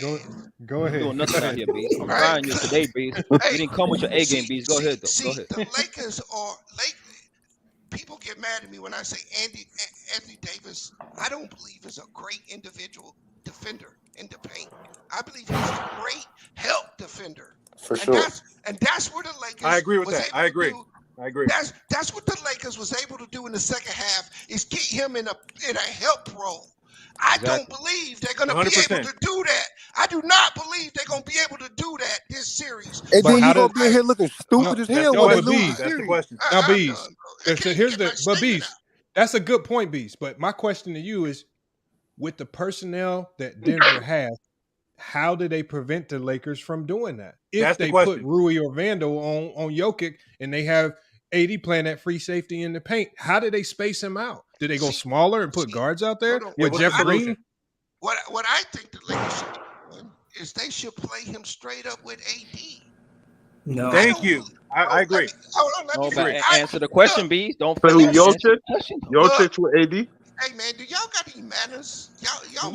I mean, come on. But you ain't answering the question, B. Stop finessing, man. How they gonna stop the Lakers from let doing him that? answer. Let him answer. I believe if I was Darvin Ham, I would not take AD off Joker. Make Joker shoot oversized the entire game. Do not foul him. Don't double him. The Lakers are already. Thank you. Somebody got some sense. The Lakers are already compromising their team structure already. That is a sign. That is a bad sign. I've watched basketball a long time. The first team that usually breaks usually loses. But Beast, Here, but Draymond Green, a team that's beaten this Denver Nugget team multiple times, he said the Warriors had a statistic. He says when you hold Jokic to under 7 assists, he says their record is like one of the worst teams in the NBA. But when he gets over 7 assists, they're dang near unbeatable. So your strategy would allow for Jokic to turn into more of the facilitator type, which makes them more unbeatable. No. See, Can I hop in on that point real quick? Hold on. The Lakers made the mistake of trying to double him. They kept sending Yes, help. I agree. And he picked them apart. That was with Rudy on him. Hold on, bro. You do not send help. You let Joker score what he's going to score. You ain't stopping them anyway. So from my vantage point, we're up here talking about the Lakers defense. But what I saw the other day doesn't tell me that their defense can be employed because they're double teaming him. Yeah. They gotta play him straight up. They gotta play him straight up, and they gotta make these other dudes. But it's not only up. double teams though. He's catching guys on the cut too. Listen, bro. You got to make these other dudes who are catch and shoot players. You got to make these dudes put the ball on the floor. You got to make them scorers that way. That's how you impact Denver. You don't impact Denver by letting them do what they do. That's so. Hey, so YFL. that's You speaking facts right now. Hey, you speaking facts, big dog. That's my pushback to this Laker defensive argument. But what I wanted to say was about this defense. If they employ what they did in game one, they'll win if Denver missed their threes. But if Denver hit their threes, they coming home 0-2. Hey, excuse me, sir. But Denver's not a three-point shooting what they team. did with double teaming Jokic, I could have sworn that we had these problems in the previous series when we double teamed a certain player, and throughout the series we ended up stopping doing it and shutting them down single-handedly. So this is game one. And game one and other series, we double teamed Curry and John Morant and we got 8 up. But throughout that series, we kicked their ass. So my question to you, old school, why the hell you think we gonna do this the whole series? And what makes you think that Denver's gonna beat us? You're crazy. What tells me? This ain't no guessing. I'm telling you, that had the Warriors beating the Lakers. It's the same bees. What's different is that they have a player that you have no answer for. See, that's a fact. Steph Curry. That's a fact. Hold on, Steph Curry. You could double him. You could hedge him. He's not a great individual player. I don't think none of y'all really understand my question. That's crazy. crazy. None of y'all here really understand. He's playmaking alone in one game. That's crazy to say, B, bro. We doubled him and he beat us with playmaking. Hey, Africa's not being a female. Come on, B. Come on, B. Hey, like I said, your usage rate higher than Luka Doncic up in here, bro. You setting screens and everything, bro. Hey, cause you nothing but ISO ball out here. Go ahead. You ain't talking basketball, nigga. Go ahead, B. Go ahead. Talk basketball. You just said Curry ain't a great individual player, bro. You capping already. Go ahead. He's not an individual scorer like that. Curry plays. I don't know about that, B. No, bro. Curry plays. He's showing up look like it. Look, bro. He's a system player. He's a system player. Oh my God. Yo, y'all got okay. All right. You don't have no evidence to prove otherwise. You don't have any evidence to prove Did y'all watch game 4 where he literally just single-handedly won them the game? Literally in the pick and roll. What's the pick and roll? He had a triple-double. He had a triple-double. He had a triple-double. The nigga had a triple-double. You just said pick and roll. You started with pick and roll. The pick and roll is not a system. Bro, that's not a system you run. That's all skill, bro. That is literally him coming that's here the Golden picking State you apart. Warriors system. That is not. No, Are you crazy, bro? They do that was an adjustment. They don't even do pick and rolls that much. All right, bro. For Curry? All right, bro. You come on, man. And Beast, you've been cooking for a minute, bro. You cooking a brisket and it's Curry gets open. He gets open off of screens. B's been cooking for a minute. He been cooking this brisket and it's trash. I'm about to come on. Let's cut it. Let's cut it. Let's cut it, Bees. Lamar, let me get my quick take. Jair said. Bees, you've been cooking a trash ass brisket. Come on, bro. Stop. Stop. I actually like you. I think your takes be good, but this one is ass. Hey, bro, check this out. I'm gonna let you live this time. Next time, I'm gonna cook your ass. Go ahead, Sturdy. Yo, go ahead, Sturdy. Yo, salute everybody. I just want to give a quick take. Bees, you're right in terms of philosophy of the Lakers. I think they should stay home more so on the shooters and the cutters. They should 100%. stunt a little bit. They should stunt a little bit more against Joker, but not hard double. That's just insanity. But however, they do need to take turns rotating defenders than opposed to AD being the majority defender. Not so much for the offensive part of it, but more so for the rebounding aspect of it. Yep. Denver is an all-around great rebounding team, not just because of Jokic. So helping rotate AD off where other defenders on Jokic will help him also get more rebounds for the team as well as deter any counter baseline adjustments that Jokic might do in case AD beats, in case Joker does beat his initial defender, AD comes for help. Now, in regards to winning this series, from a schematic standpoint, you typically go towards the Lakers because Denver can't defend them. In my opinion, this is going to be the best 3-point shooting series the Lakers going to have, as well as one of the best transition series the Lakers going to have. However, this series don't come down to that. It comes down to it will come down to the tempo, number one, and in my opinion, the rotation in terms of minutes for the forwards for both teams. Because the Lakers do have advantage for their bench. However, they have to start Rui and use Vando and put Vando and D'Lo get majority of their minutes with the second unit. Yeah, they announced that tonight. Hachimura's he's starting. They should be able to, at least with D'Lo and Vando in the second unit, they'll be able to catch up with the bench of the Denver Nuggets, as well as still be able to maintain enough defense and offense to just in case they're in a deficit. So man, hey, why would this series, but to be honest with you, this series come down to who dictate their game first. Because unlike Golden State, Denver has enough offense to maintain their advantage. Yes, the Lakers came back from 20-point deficit, but they still lost the game. They still lost. So at the end of the day, they cannot start the game one like they did lackadaisical, not getting back in transition, not helping on the boards. That cannot happen because Denver is a good enough team, an efficient enough team to maintain that lead. So it really comes down to that. But what I definitely I didn't know. I knew LeBron and AD will be able to score easier against the Nuggets, but I didn't know the Lakers guards be able to score that easy against the Nuggets. So the Nuggets have to push the pace because they allow the Lakers to slow this game down and be able to gain rebound as well as be able to attack Murray and Joker on LeBron AD pick and roll, which they're going to start doing game 2. You can book it. That's going to be a problem for Denver. So they need to do what they did in game 1 in terms of speed up the pace. That's what it's going to come down to. To play onto your point a little bit, bro, I will say that the reason why I don't agree with AD being on Jokic as well is because banging down there with that big dude is just going to wear AD down. As you can see, when he got off of him, he was able to score a lot more in the fourth quarter because he had more energy from banging down there. So that's another reason why I don't want AD on top of Jokic. And to Study's point, you can just say someone asking a question. You can just say it. No, bro, that's a lot of work to play both sides, bro. I'm just gonna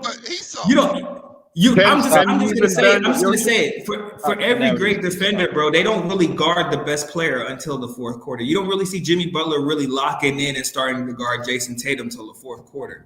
They try to hide players until it's time because you can't chase around these players the entire game, bro. No, here's why I'm gonna adjust that. I'm not gonna fully disagree with your recent statement just now. I'm just gonna adjust it more so to this. What great defensive teams do is they allow their best defensive player to do what they do best first for majority of the game. So because Jimmy is a great isolation defender, he's also the Heat's number one scorer. So they preserve his energy. Defensively to help preserve his offense. In AD's case, for this series especially, he's the number one scoring option. But I actually think for the series he has to be. He doesn't have to He be. has to be. Yeah, He he has has to be. Yeah. because Yeah. that's the easiest bucket. Like No. when you Let think me. about him getting them little floaters, I them explain. little I in the explain. I pockets in explain. the I pick and explain. roll, I those explain. lobs, all of those I things. He I has to explain. be. He has to be. He still has to be great in the short roll. He still has to be. He has to be great in the short roll. He still has to be a lob threat. But I think just like majority of the series, I mean the majority of his playoff run, the Lakers have proven to win games when he don't have dominant performances scoring wise. If I'm Darvin, Correct. and I'm like, be honest with you, the Lakers don't need AD to score 30 to win this series. They need They a need him to good. score They need 30 a good. tonight on the road. No. They need a good. What they need. I need an aggressive 25, 27. I need that elite rebounds because for a great offensive player like Joker, all around player besides defense, all around player, you can't allow him to beat you multiple facets of the game. You can't allow him to beat you scoring, playmaking, facilitating, and rebounding. You got to cut two of those things out of there. So you cut. Okay. You limit the facilitating. That's a You team limit the thing, though. facilitating. Team thing, though. But you can't. Oh, what were you saying? I'll just say there's a factor I think that when we talk about, especially the rebounding early for Jokic, I think one of the biggest factors in his ability to rebound is that the Lakers were missing a ton of shots. Like when we look at the Lakers, when we look at the players that were playing uncharacteristically, especially early, I don't know if D'Lo plays that bad offensively again. I believe that D'Lo's good for uncharacteristically. So you're telling me the Lakers are great shooting No, team? I said no. Listen to what I'm saying. I said individual players. Offensively, D'Lo had a horrible first half. He was missing shots that he normally would make, and these are the shots that slows the other team's tempo because they don't take those rebounds and get in a transition where he struggles to defend. So if you have a guy like D'Lo, or you have guys who normally make these shots, if they calm down, they're not allowing that game one atmosphere to get them all rattled and they're missing those shots early. Let's say they calm down and they make a few more of those shots, and 100%. now the Nuggets have to do a little bit more in the half court where the Lakers are better defending. It kind of changes the dynamic of the game. 100%. They don't I get think out that's in another transition as aspect well. of it. We have to do the Lakers others play that bad, and I don't know if the Lakers others play that bad again, especially in the I first don't think half. I don't think D'Lo plays bad. I don't think Schroeder. He's gonna give his 12 points. They got two dudes shooting over 35% in the playoffs, and they shot 45% from three in that game. Yeah, we had a great offensive No, game. but if you look at in the last series versus the Warriors, you had Rui Hachimura shooting over 40%. Austin Reeves shot over 40%. Lottie Walker shot 40%. You niggas love that Warriors. They ain't got nothing. No, but that's just most recent though. It's most. It's more so. Hey, Bees wants to go off a one game sample size, but don't want a whole series. Hold on. Beast, it's more so this. Beast, it's more so this. Yes, this is the best offense the Lakers are going to see in this entire playoff run. However, this is also the weakest defense they're ever going to see in this playoff run. No. Beast. I didn't know after watching game one. Like I said before, I knew LeBron and AD not going to have that much effort in terms of scoring against this Denver Nugget team. Like I said, I did not know the Lakers others was that easy too. The way Denver played, the way Denver try to double and show against LeBron and AD, Austin Reeves was cooking. It exposed the weak side off. It exposed their weak side rotations. No, I agree with you. The difference between me and you, the only difference between what you just said and what I believe is I have to see Austin Reeves continue consistently to do what he did, and that's all I'm saying about the Lakers. He getting open threes, bro. Are you, bro? Yo, let him finish, man. Bro, I'm gonna cook this nigga. I'm telling you, bro. Go ahead and cook him, my nigga. Go ahead and cook. All I'm saying, bro, is that every game I watch from the Lakers, which has been good, it's been someone different.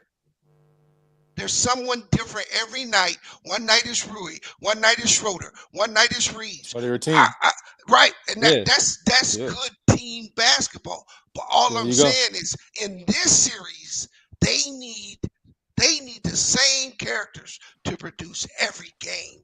Yeah, that makes sense. Do they? Do they though? No, they do. They do because of the I don't know about that. Okay, know about all that. right. In Well, this series, I'm yeah. gonna tell you Why they not? do.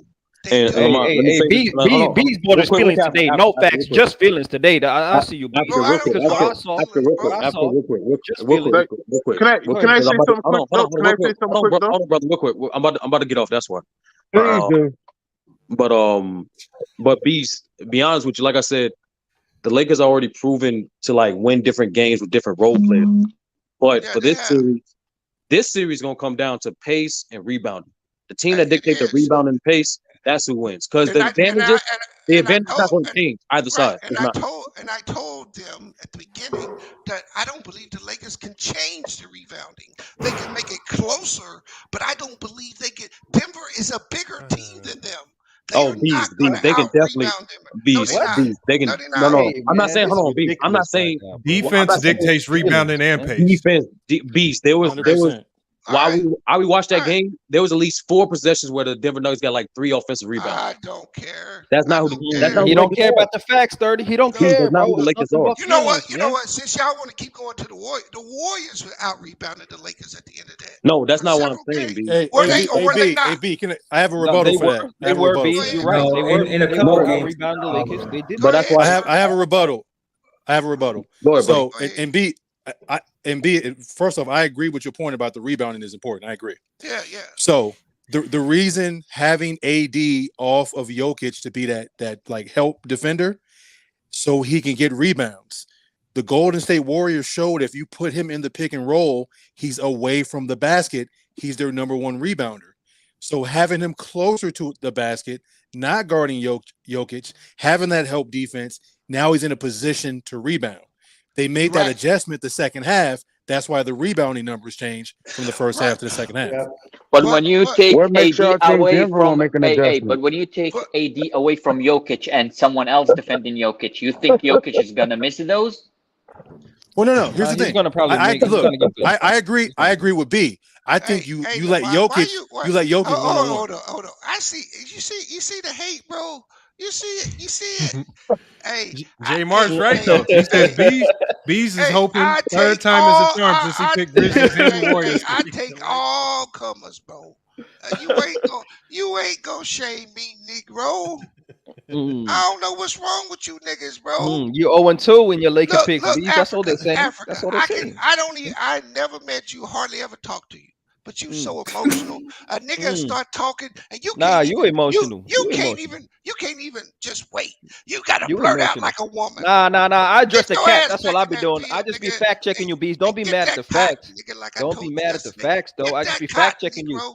That's all. That's But all. anyway, Hey man, exactly. Hey, who emotional right now, Bees? What you doing? You too old I'm for this, not Bees. Come on, emotional, man. You too bro. old for this, man. Hey, where I I'm got from, we respect laryngitis, our nigga. elders, so I'm gonna let you slide. You probably didn't take your medication in the morning. It's all good. I'm gonna let it Hey, slide, bro. I'm gonna let don't it slide. mistake my laryngitis, nigga, for emotion. That nigga said, "Don't mistake the laryngitis for emotion." Hey, This nigga Bees, man. salute to everybody, man. Hey, may the best team win, man. I just need my On 100. $200 from Mac Dell when Denver move on. That was my pick at the beginning of the season, and Hey, I ain't Oh, brother, there gonna we go. change brother, it. Okay, that makes sense. brother. Okay. Don't That let makes these sense now. Laker fanboys run you away, Bias bro. takes. Oh, they ain't Bias running me takes, away. Hold Bees. on, George Henderson. Shout Don't out to let these Lamont, Laker bro. fanboys run you away, George, bro. what you got on this, George, man? I'm Hey just bees, saying, hey y'all, bees, Man. y'all act like hey other bees, teams can't make adjustments too. I don't Exactly. get it. I hey don't get bees. it. So let us know. Like I asked other, but well, what adjustments is Denver gonna make in this game, bro? What they gonna do? Like you all said, they said the other day that they had the boy playing in the dunk position. You act like they can't move him out of that position and place him somewhere else. I don't understand that. They can make adjustments too. But Which what player you we're talking asking about, you, bro? what adjustments? Yeah. We're asking you. What adjustments? What adjustments? They can move him out of that position. Y'all don't Who know To who you if where? talking Move about, him man? to where? Who? Move huh? him to where? They could move him to where? They could play somebody else. Hold on one He got to second. shoot Hey, 10 threes. one second. Y'all better hope I'm wrong, but the difference is Yeah, that you probably will be. hold on. If I'm wrong, I got no problem coming up here and taking the smoke. Okay, bet. The problem for you is if you lose, I gotta put an APB out for y'all ass. Nah, This would be like you that. talking about? Now B? they gotta show up. Hey, We'll They be gotta next show season. up. B's trying to let you know. I'm B. back. Don't do Nah, that. you got to be able to take your L's with the W's. You got to show up too. And Jai here, and you know what? I thought you could hoop there for a second. I actually believed you was a hooper for a second. Then Lamar told me that they used to punish you like that. Oh no! Hey, hold on, but Beast, we did have to double team him. I ain't gonna lie. We did have Okay. We did have to double him. You didn't punish him yourself. That's what you're saying. I'm not gonna act like I can stay in front of him 1-on-1, but it definitely. We definitely knew how to put a good trap out there. We definitely knew how to throw a good trap out there. I ain't gonna lie there. We used to trap the shit out of him. Hey, Patrick Mahomes ain't the best quarterback in the league, bro. Go ahead. Let it go, Beast. Let it go, man. But hey, going back to George, what are the adjustments, man? Outside of taking a man's outside of stop. School's in session. Let this man talk. Stop it, bro. Hey, Beast. I've been frying you all day, Beast. I don't know what you want, Beast. I know you mad. I know you mad. I hit you with the facts. I know you mad, Beast. Hold on. State the one fact that you said today. I gave you the defensive ratings and how we shut down 2 top 10, top 11 offenses in the NBA. I told you that the Lakers are ranked. I told you that the Lakers are ranked 6 in rebounding, 2 in defensive rebounding, and the Denver Nuggets are ranked 17th. Bees, these are facts. Bees, these ain't no feelings. These are facts. Stats don't mean anything. You seen what happened to the Boston Celtics the other day. Don't mean anything now. Okay. Don't mean anything. You seen what happened to the Boston Celtics the other day. Hold on, bro. You see what happened to the Boston Celtics the other day. Hold on, G. Tell me how those stats and those rankings that you just spewed off. Tell me how that vomit helped you in game 1. Oh, we didn't have a great defensive game in game 1. We didn't have a great defensive game in game 1. That's what happened. That's what happened. We know that. We know that. Let these niggas we know that. No we know that. Oh, you going off for 1 game sample size? That's what we doing, B. 1 game sample size. Talk basketball. Come up here and tarnish your 1 game brand, sample size says it all. Let that nigga go back to Mookie channel. This is Bees overreacting to game 1 like all the casuals do, Bees. I thought she was better. You guys are overreacting to game 1. Hold on, y'all. We got a new person on the panel. We got NBA QT. Let me NBA QT. I'm the same guy. I was NBA quick takes. I got cut off, so I came on another device. All right. And then we got the Pope. He came back. He must have heard something that made him come back, man. What you got, the Pope? No, my little connection was tripping for a second. But I keep hearing saying what adjustments can Denver make? Or how they, if you're gonna have AD off the ball and sticking Aaron Gordon, and you got Hachimura on the boy Jokic, then I don't know. Y'all don't think Aaron Gordon can shoot threes? I think he can shoot threes a little bit. And so if you just stretch, you take him out to the 3. If he gonna stick Aaron Gordon, put Aaron Gordon on the 3-point line in the far other corner from Jokic. You can live with that though. Yeah, well, what's he? Is he gonna beat you with that? That's the question. Yeah, you can live with that if you're the Lakers. You can live with that. Yeah, he gonna have to make 7. Okay, so you can He gonna hit 34% like he been doing. Yeah. You just let Joker cook. You let Joker cook. Aaron Gordon shoots about 30% from the 3-point line. Do you really trust it though? Then you let Joker cook Yui. Okay. Okay. Can he drop 100 points? What's he gonna do? No, I'm saying no. They're gonna contest it, but what I'm saying, if you shade off and you go contest, you're only contesting the 3 on a guy that shoots between 30 to 32% from the 3-point line. Then you swing the ball, bro. Then you swing the ball. Come on, man. But there's only so much swinging you can do in a 24 second. And then you drop the ball back into the Joker. Come on, bro. What are you talking? You. This is what I wanted to hear from Denver Nuggets. They got a good swing system, man. Come on, man. Y'all talking crazy. You fanboys are. What are you saying?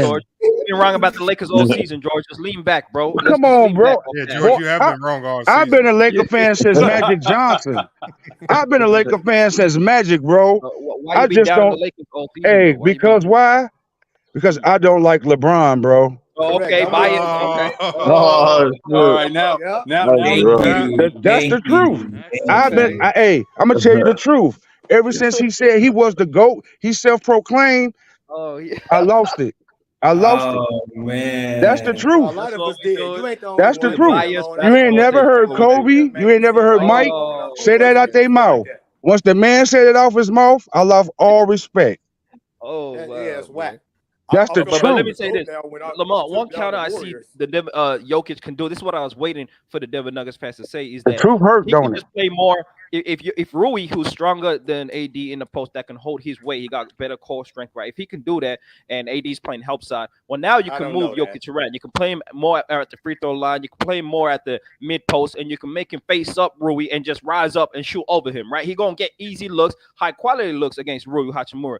But the question for me is, will Darvin Ham tell these guys to face guard and not let these guys sag off the shooters and actually just let Jokic get what he wants to get, because we were helping too much on the strong side. Austin Reeves trying to swipe down and dig on Jokic, and he's just picking that apart and giving KCP open threes, right? And so that's going to beat us most definitely. So my question is, if Jokic does do this, can the Lakers, because the thing about defense and watching the game and even playing it to a certain level was, you can get caught ball watching, and that's why all this off-ball movement will work, right? I think there was a question that was, how do you stay home on cutters? And one thing is not ball watch, right? Not get distracted by Jokic's gravity and just watching Jokic come at you. He might even just have a dribble hesitation that activates you and you think you can check him or swipe at him. You can't watch Jokic cook. You have to stay on your man, face guard him if you need to, if he's a shooter like MPJ, KCP, and on the cutters, always keep your eye on your man, bro. And that's all we gotta do, man. And if Jokic drops 60 and they're in flow and it's a tight game, we can't let our pride get in the way and try and somehow change the scheme. So it's a question of, can the Lakers stay disciplined, and then will the coaching staff stay disciplined? If they have a great start to the game and they go on a 15-5 run, can we still stay disciplined and say we can still be in this game even though Jokic is cooking? That's my question. Hey, that's what you Can I hope. say this though? If the Lakers do it, they won't be allowing that 20-point lead. There's no way they can allow that to happen again. That's for sure. Like, it's a lot for the Lakers to listen. The Lakers and a lot of the players on the team, except for AD and LeBron, they ain't never been. This is the pressure situation. Even in this playoffs, in game ones on the road, they've been winning. This is the first time they about to face going down 0-2 in a series. To me, this is a damn near must-win game for the Lakers. You can't go home down 2-0 and possibly lose a game there and go down 3-1, because the likelihood of you just winning both games at home for the Lakers, unlikely. We undefeated better though. win At this home. game. It's true. I think the Lakers lose this game, but I think they go in. Damn, where you at, the Grand Canyon? Who, me? Yeah, Damn. George mad at all the Laker fans. Don't worry, Jahar. the fanboys, your fanboys. I'm just saying. It went over my head, bro. This is a pressure game. I don't know if the role players of the Lakers gonna be able to. Hey, this is a must win. If they ain't looking at it like that, with LeBron coming to the podium with smoothies and they laughing and like they just no, they're like, trying to win this confused. Game. This is the thing about LeBron. What G said, like, how you come to the podium with smoothies? You just took an L. What y'all laughing and That's the clown. That's the clown. I'm like, okay. So they laughing because they know shit is sweet in Denver. They know exactly what they gonna do. Oh my God! Listen to him. They know Listen to him. They know shit is sweet in Denver. That's why. Get your pom poms in your skirt. Put your pom poms in your skirt on. All I asked George. Oh my God! The Lakers do win this George. Game. Who is this dude? Please do not come back talking these conspiracies about. Man, please, bro. It's written all over your face, man. Stop it, man. They tried to foul Murray out. Didn't you see that? That phantom foul. He's they a bad tried to foul the man out. He's not a good defender. They gave the man a phantom foul. Hey, Lamar, can I ask you a question? Yo, what's up? If Denver blows out LA, right, by 20 points tonight, what do you think it is? Like, what would have been the reason if you could predict it? It's gonna be a sweepy situation. I mean, if Denver's able to win again tonight, not only win, if they let's say they blow them out by what do you think? Well, I mean, obviously, that means what they're doing offensively, the Lakers just can't battle. they can't compete with. That means they're the better team. I mean, if you can go up 20 in 2 games back to back, you're probably just a better team. And the other teams just don't have an answer. They can't make the right adjustments to come back. But we've also seen teams go down 0-2. But like we saw the Milwaukee Bucks do in the finals, Come and they on, still Lamont. found a Don't way bring to up make the other adjustments teams, to come bro. back and Don't win the bring up series. other teams. No, but what I'm saying, all I'm saying is, I think the pressure. A lot of people want to put the pressure on the Lakers. I'm not putting I no think pressure on them. I think there's a ton of pressure on the Denver Nuggets No, because it's they not. know if The they Nuggets give are up this playing with a home chip on game, their shoulder I don't believe the Nuggets believe they because can of win the this series if they disrespect. lose this next game. And again, Stop I think the Stop Nuggets it. know that going into this next game, it's going to be a defensive battle. I don't think the score is going to be 130 to 120, and the game gets that is back and forth affair where the Lakers are trying to just score fast, You're gonna hear a lot of play whistles. fast. Well, the All only right, let reason me you ask hear a y'all lot of Lakers. whistles is Let me. because the Lakers You're are, going to hear a lot They're of going to be whistles. aggressive. Stop the bringing up Lakers are an aggressive stop bringing team. up the narrative. You're going to hear a lot of whistles. But why would you hear a lot of Lamont. whistles, George? You're going to hear a lot of whistles. But why would you hear a lot of whistles? You know why you're going to hear a lot of Hey, but whistles. why though? Did you see the last game with all the stuff that was going the Nuggets way? Did you see Did that? you? Just a No, don't fan. start that. Did you see the phantom foul? They tried to make Murray less aggressive to give him Phantom Did you 5 see? Phantom. fouls, Did you and see he didn't Jokic have a flop foul. like 5 times? Did you see big ass Jokic Stop, flopping? bro. Stop Did you it, see him bro. flopping? It was on Did you national see him TV. Did flopping? you see it? George, man, you're not a real Laker fan, George, bro. You sad, Bro, bro. bro, You sad. don't tell me that. You sad, I'm a bro. Oh yeah, tell. I'm telling Don't you tell that. me that. he a real Laker. Hold on, Stop it, bro. I'm gonna show you how he a Don't real tell me Laker that. fan. I'm Real Laker fans gonna tell you how never Magic liked Johnson LeBron messed the James. whole thing up when he was going after Paul George and screwed up and went after that bum. What? Paul Real Laker George? fans What don't are we like Paul talking George is about? the answer Magic to the Lakers. We Johnson, won a Magic championship, Johnson. George. Let me talk. We won a Magic championship, Johnson George. was pursuing Paul George and changed his mind and went after LeBron James. Yo, And what? We you won a see, he made a championship, better George. decision. Yeah, He exactly. made a No, he better didn't. decision. He made the He got worst better. We decision. don't Did you see what care. Paul George is George. over there doing? He's over there Yeah, talking about, man. oh, We're the gonna wear you bubble, the off bubble. clean, man. I'm Stop depressed it, in the bro. bubble. What I'm are we depressed in talking the about? bubble. What are we I'm Hold on. doing, depressed in George? the Hey y'all, bubble. What are we talking I about? got something I want to ask Man, y'all you need about a because pop quiz, man, for these dudes that one pull cool up piece on sent me a Lamar, man. You need a text. pop quiz She about sent me a basketball. text, and this is something that I didn't There think is no about. pop quiz. You Hold on need a one pop second, quiz. You're George. gonna All fail, right, George. I got you. Hold on one second, y'all. Hold on one second. I'm gonna ask y'all a question. This is something that I did notice before the game, and I don't know if it played a role, but it is something you want to take into consideration. She said, because if you remember game 1, there was something wrong with the shot clocks. They had the shot clocks on the floor to start the game. I remember that. And there was a I play remember in the that. first half. There was a play in the first half where it was when the shot clock was winding down. LeBron We had to saw look at it. LeBron James have to go to a lower spot into the corner so he could see the shot clock before he actually made his play. And obviously they didn't score on that possession. But in the second half, when they were able to restore the shot clocks, we saw the Lakers have a little bit more, chemistry, consistency, and things like that. Do y'all think that the shot clocks being in their rightful place now and not on the floor is going to make a difference with regards to the Lakers and how they attack? You know what? I totally forgot about that. I totally forgot about the shot clock, man. But I that's didn't even know they were on possible, the man. ground for the first. Now, here's the thing. Here's the thing. Regardless of the shot clocks, Denver still made shots. So shot clock, no shot clock. Them motherfucking shots was going in. Shots is going in. Yeah, but it could. Rebound that ball. Shots, bro. They got coaches and players on the bench telling them when the shot clock is going down. Buttered too. All the shots was buttered. Man, Bruce. Yeah, they made tough shots, contested shots in that fourth quarter, man. So you got to give them credit. Can I ask y'all Good try, Lamont. Good try. Can I I'm ask just y'all I this, presented though? one cool P presented the question. I thought it was a good something. that Nobody was Good try. They got players and coaches on the bench watching the clock too. Hey, DePoe, It could change things a bit. You never know, man. It does. It changes your outcome. DePoe, what was you about to ask? I say, for the Lakers, how many players on there do you actually trust to show up game in, game out? Reeves, D'Lo, Schroeder, AD. LeBron, AD. Yep, and those Okay. right there. And the only other Right players there. that's been consistent is Rui. Rui Rui's been Hachimura. consistent in the Yep, playoffs. Rui. Yep. Yep. Oh, okay. So you just But said Reeves D'Lo. to do what though? Hold on, wait. Watch this. Facilitate. 5 and 4. Let the man Facilitate talk. score. Not Let to the man score. talk. But Hold on. Because you just said D'Lo, who's been so roller coaster all playoffs. He just didn't show up last game, so I don't know how you trust. You just him, asked me but who that's I okay. trust. I trust D'Lo still. I'm not one of those people to give up on a player after one bad game. Austin Reeves, even as much as I like Austin Reeves, I think he's gonna be a player in this league.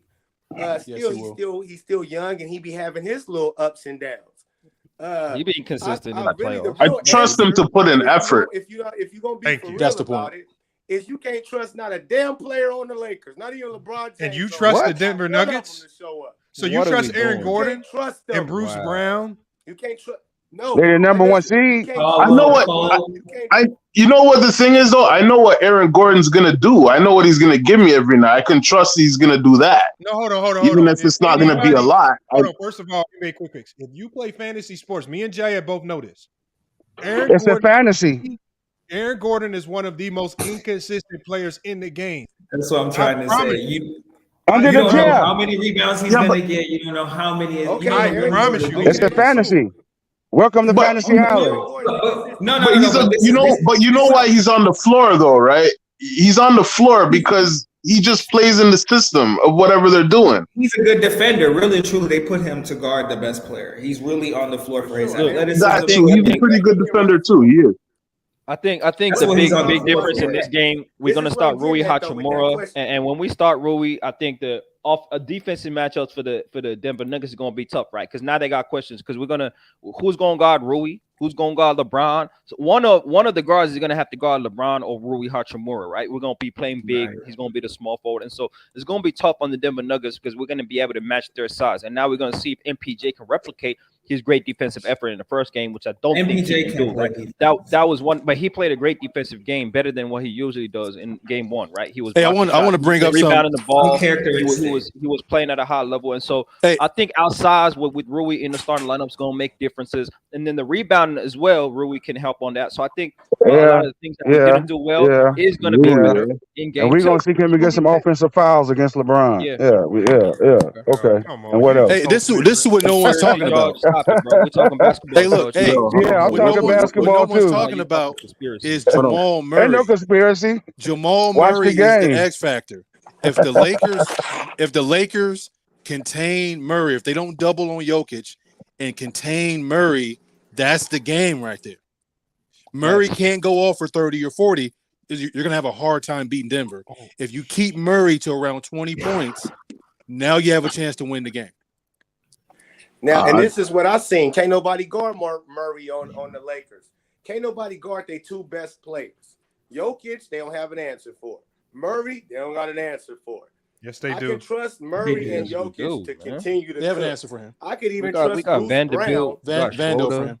Vanderbilt played good defense as well. And the one thing I noticed, can't guard either one of those guys. I mean, this is something I noticed as well too, and I don't know if a lot of y'all picked up on this, and this is unfortunate for Denver, but I saw Murray gimpy a lot on that knee.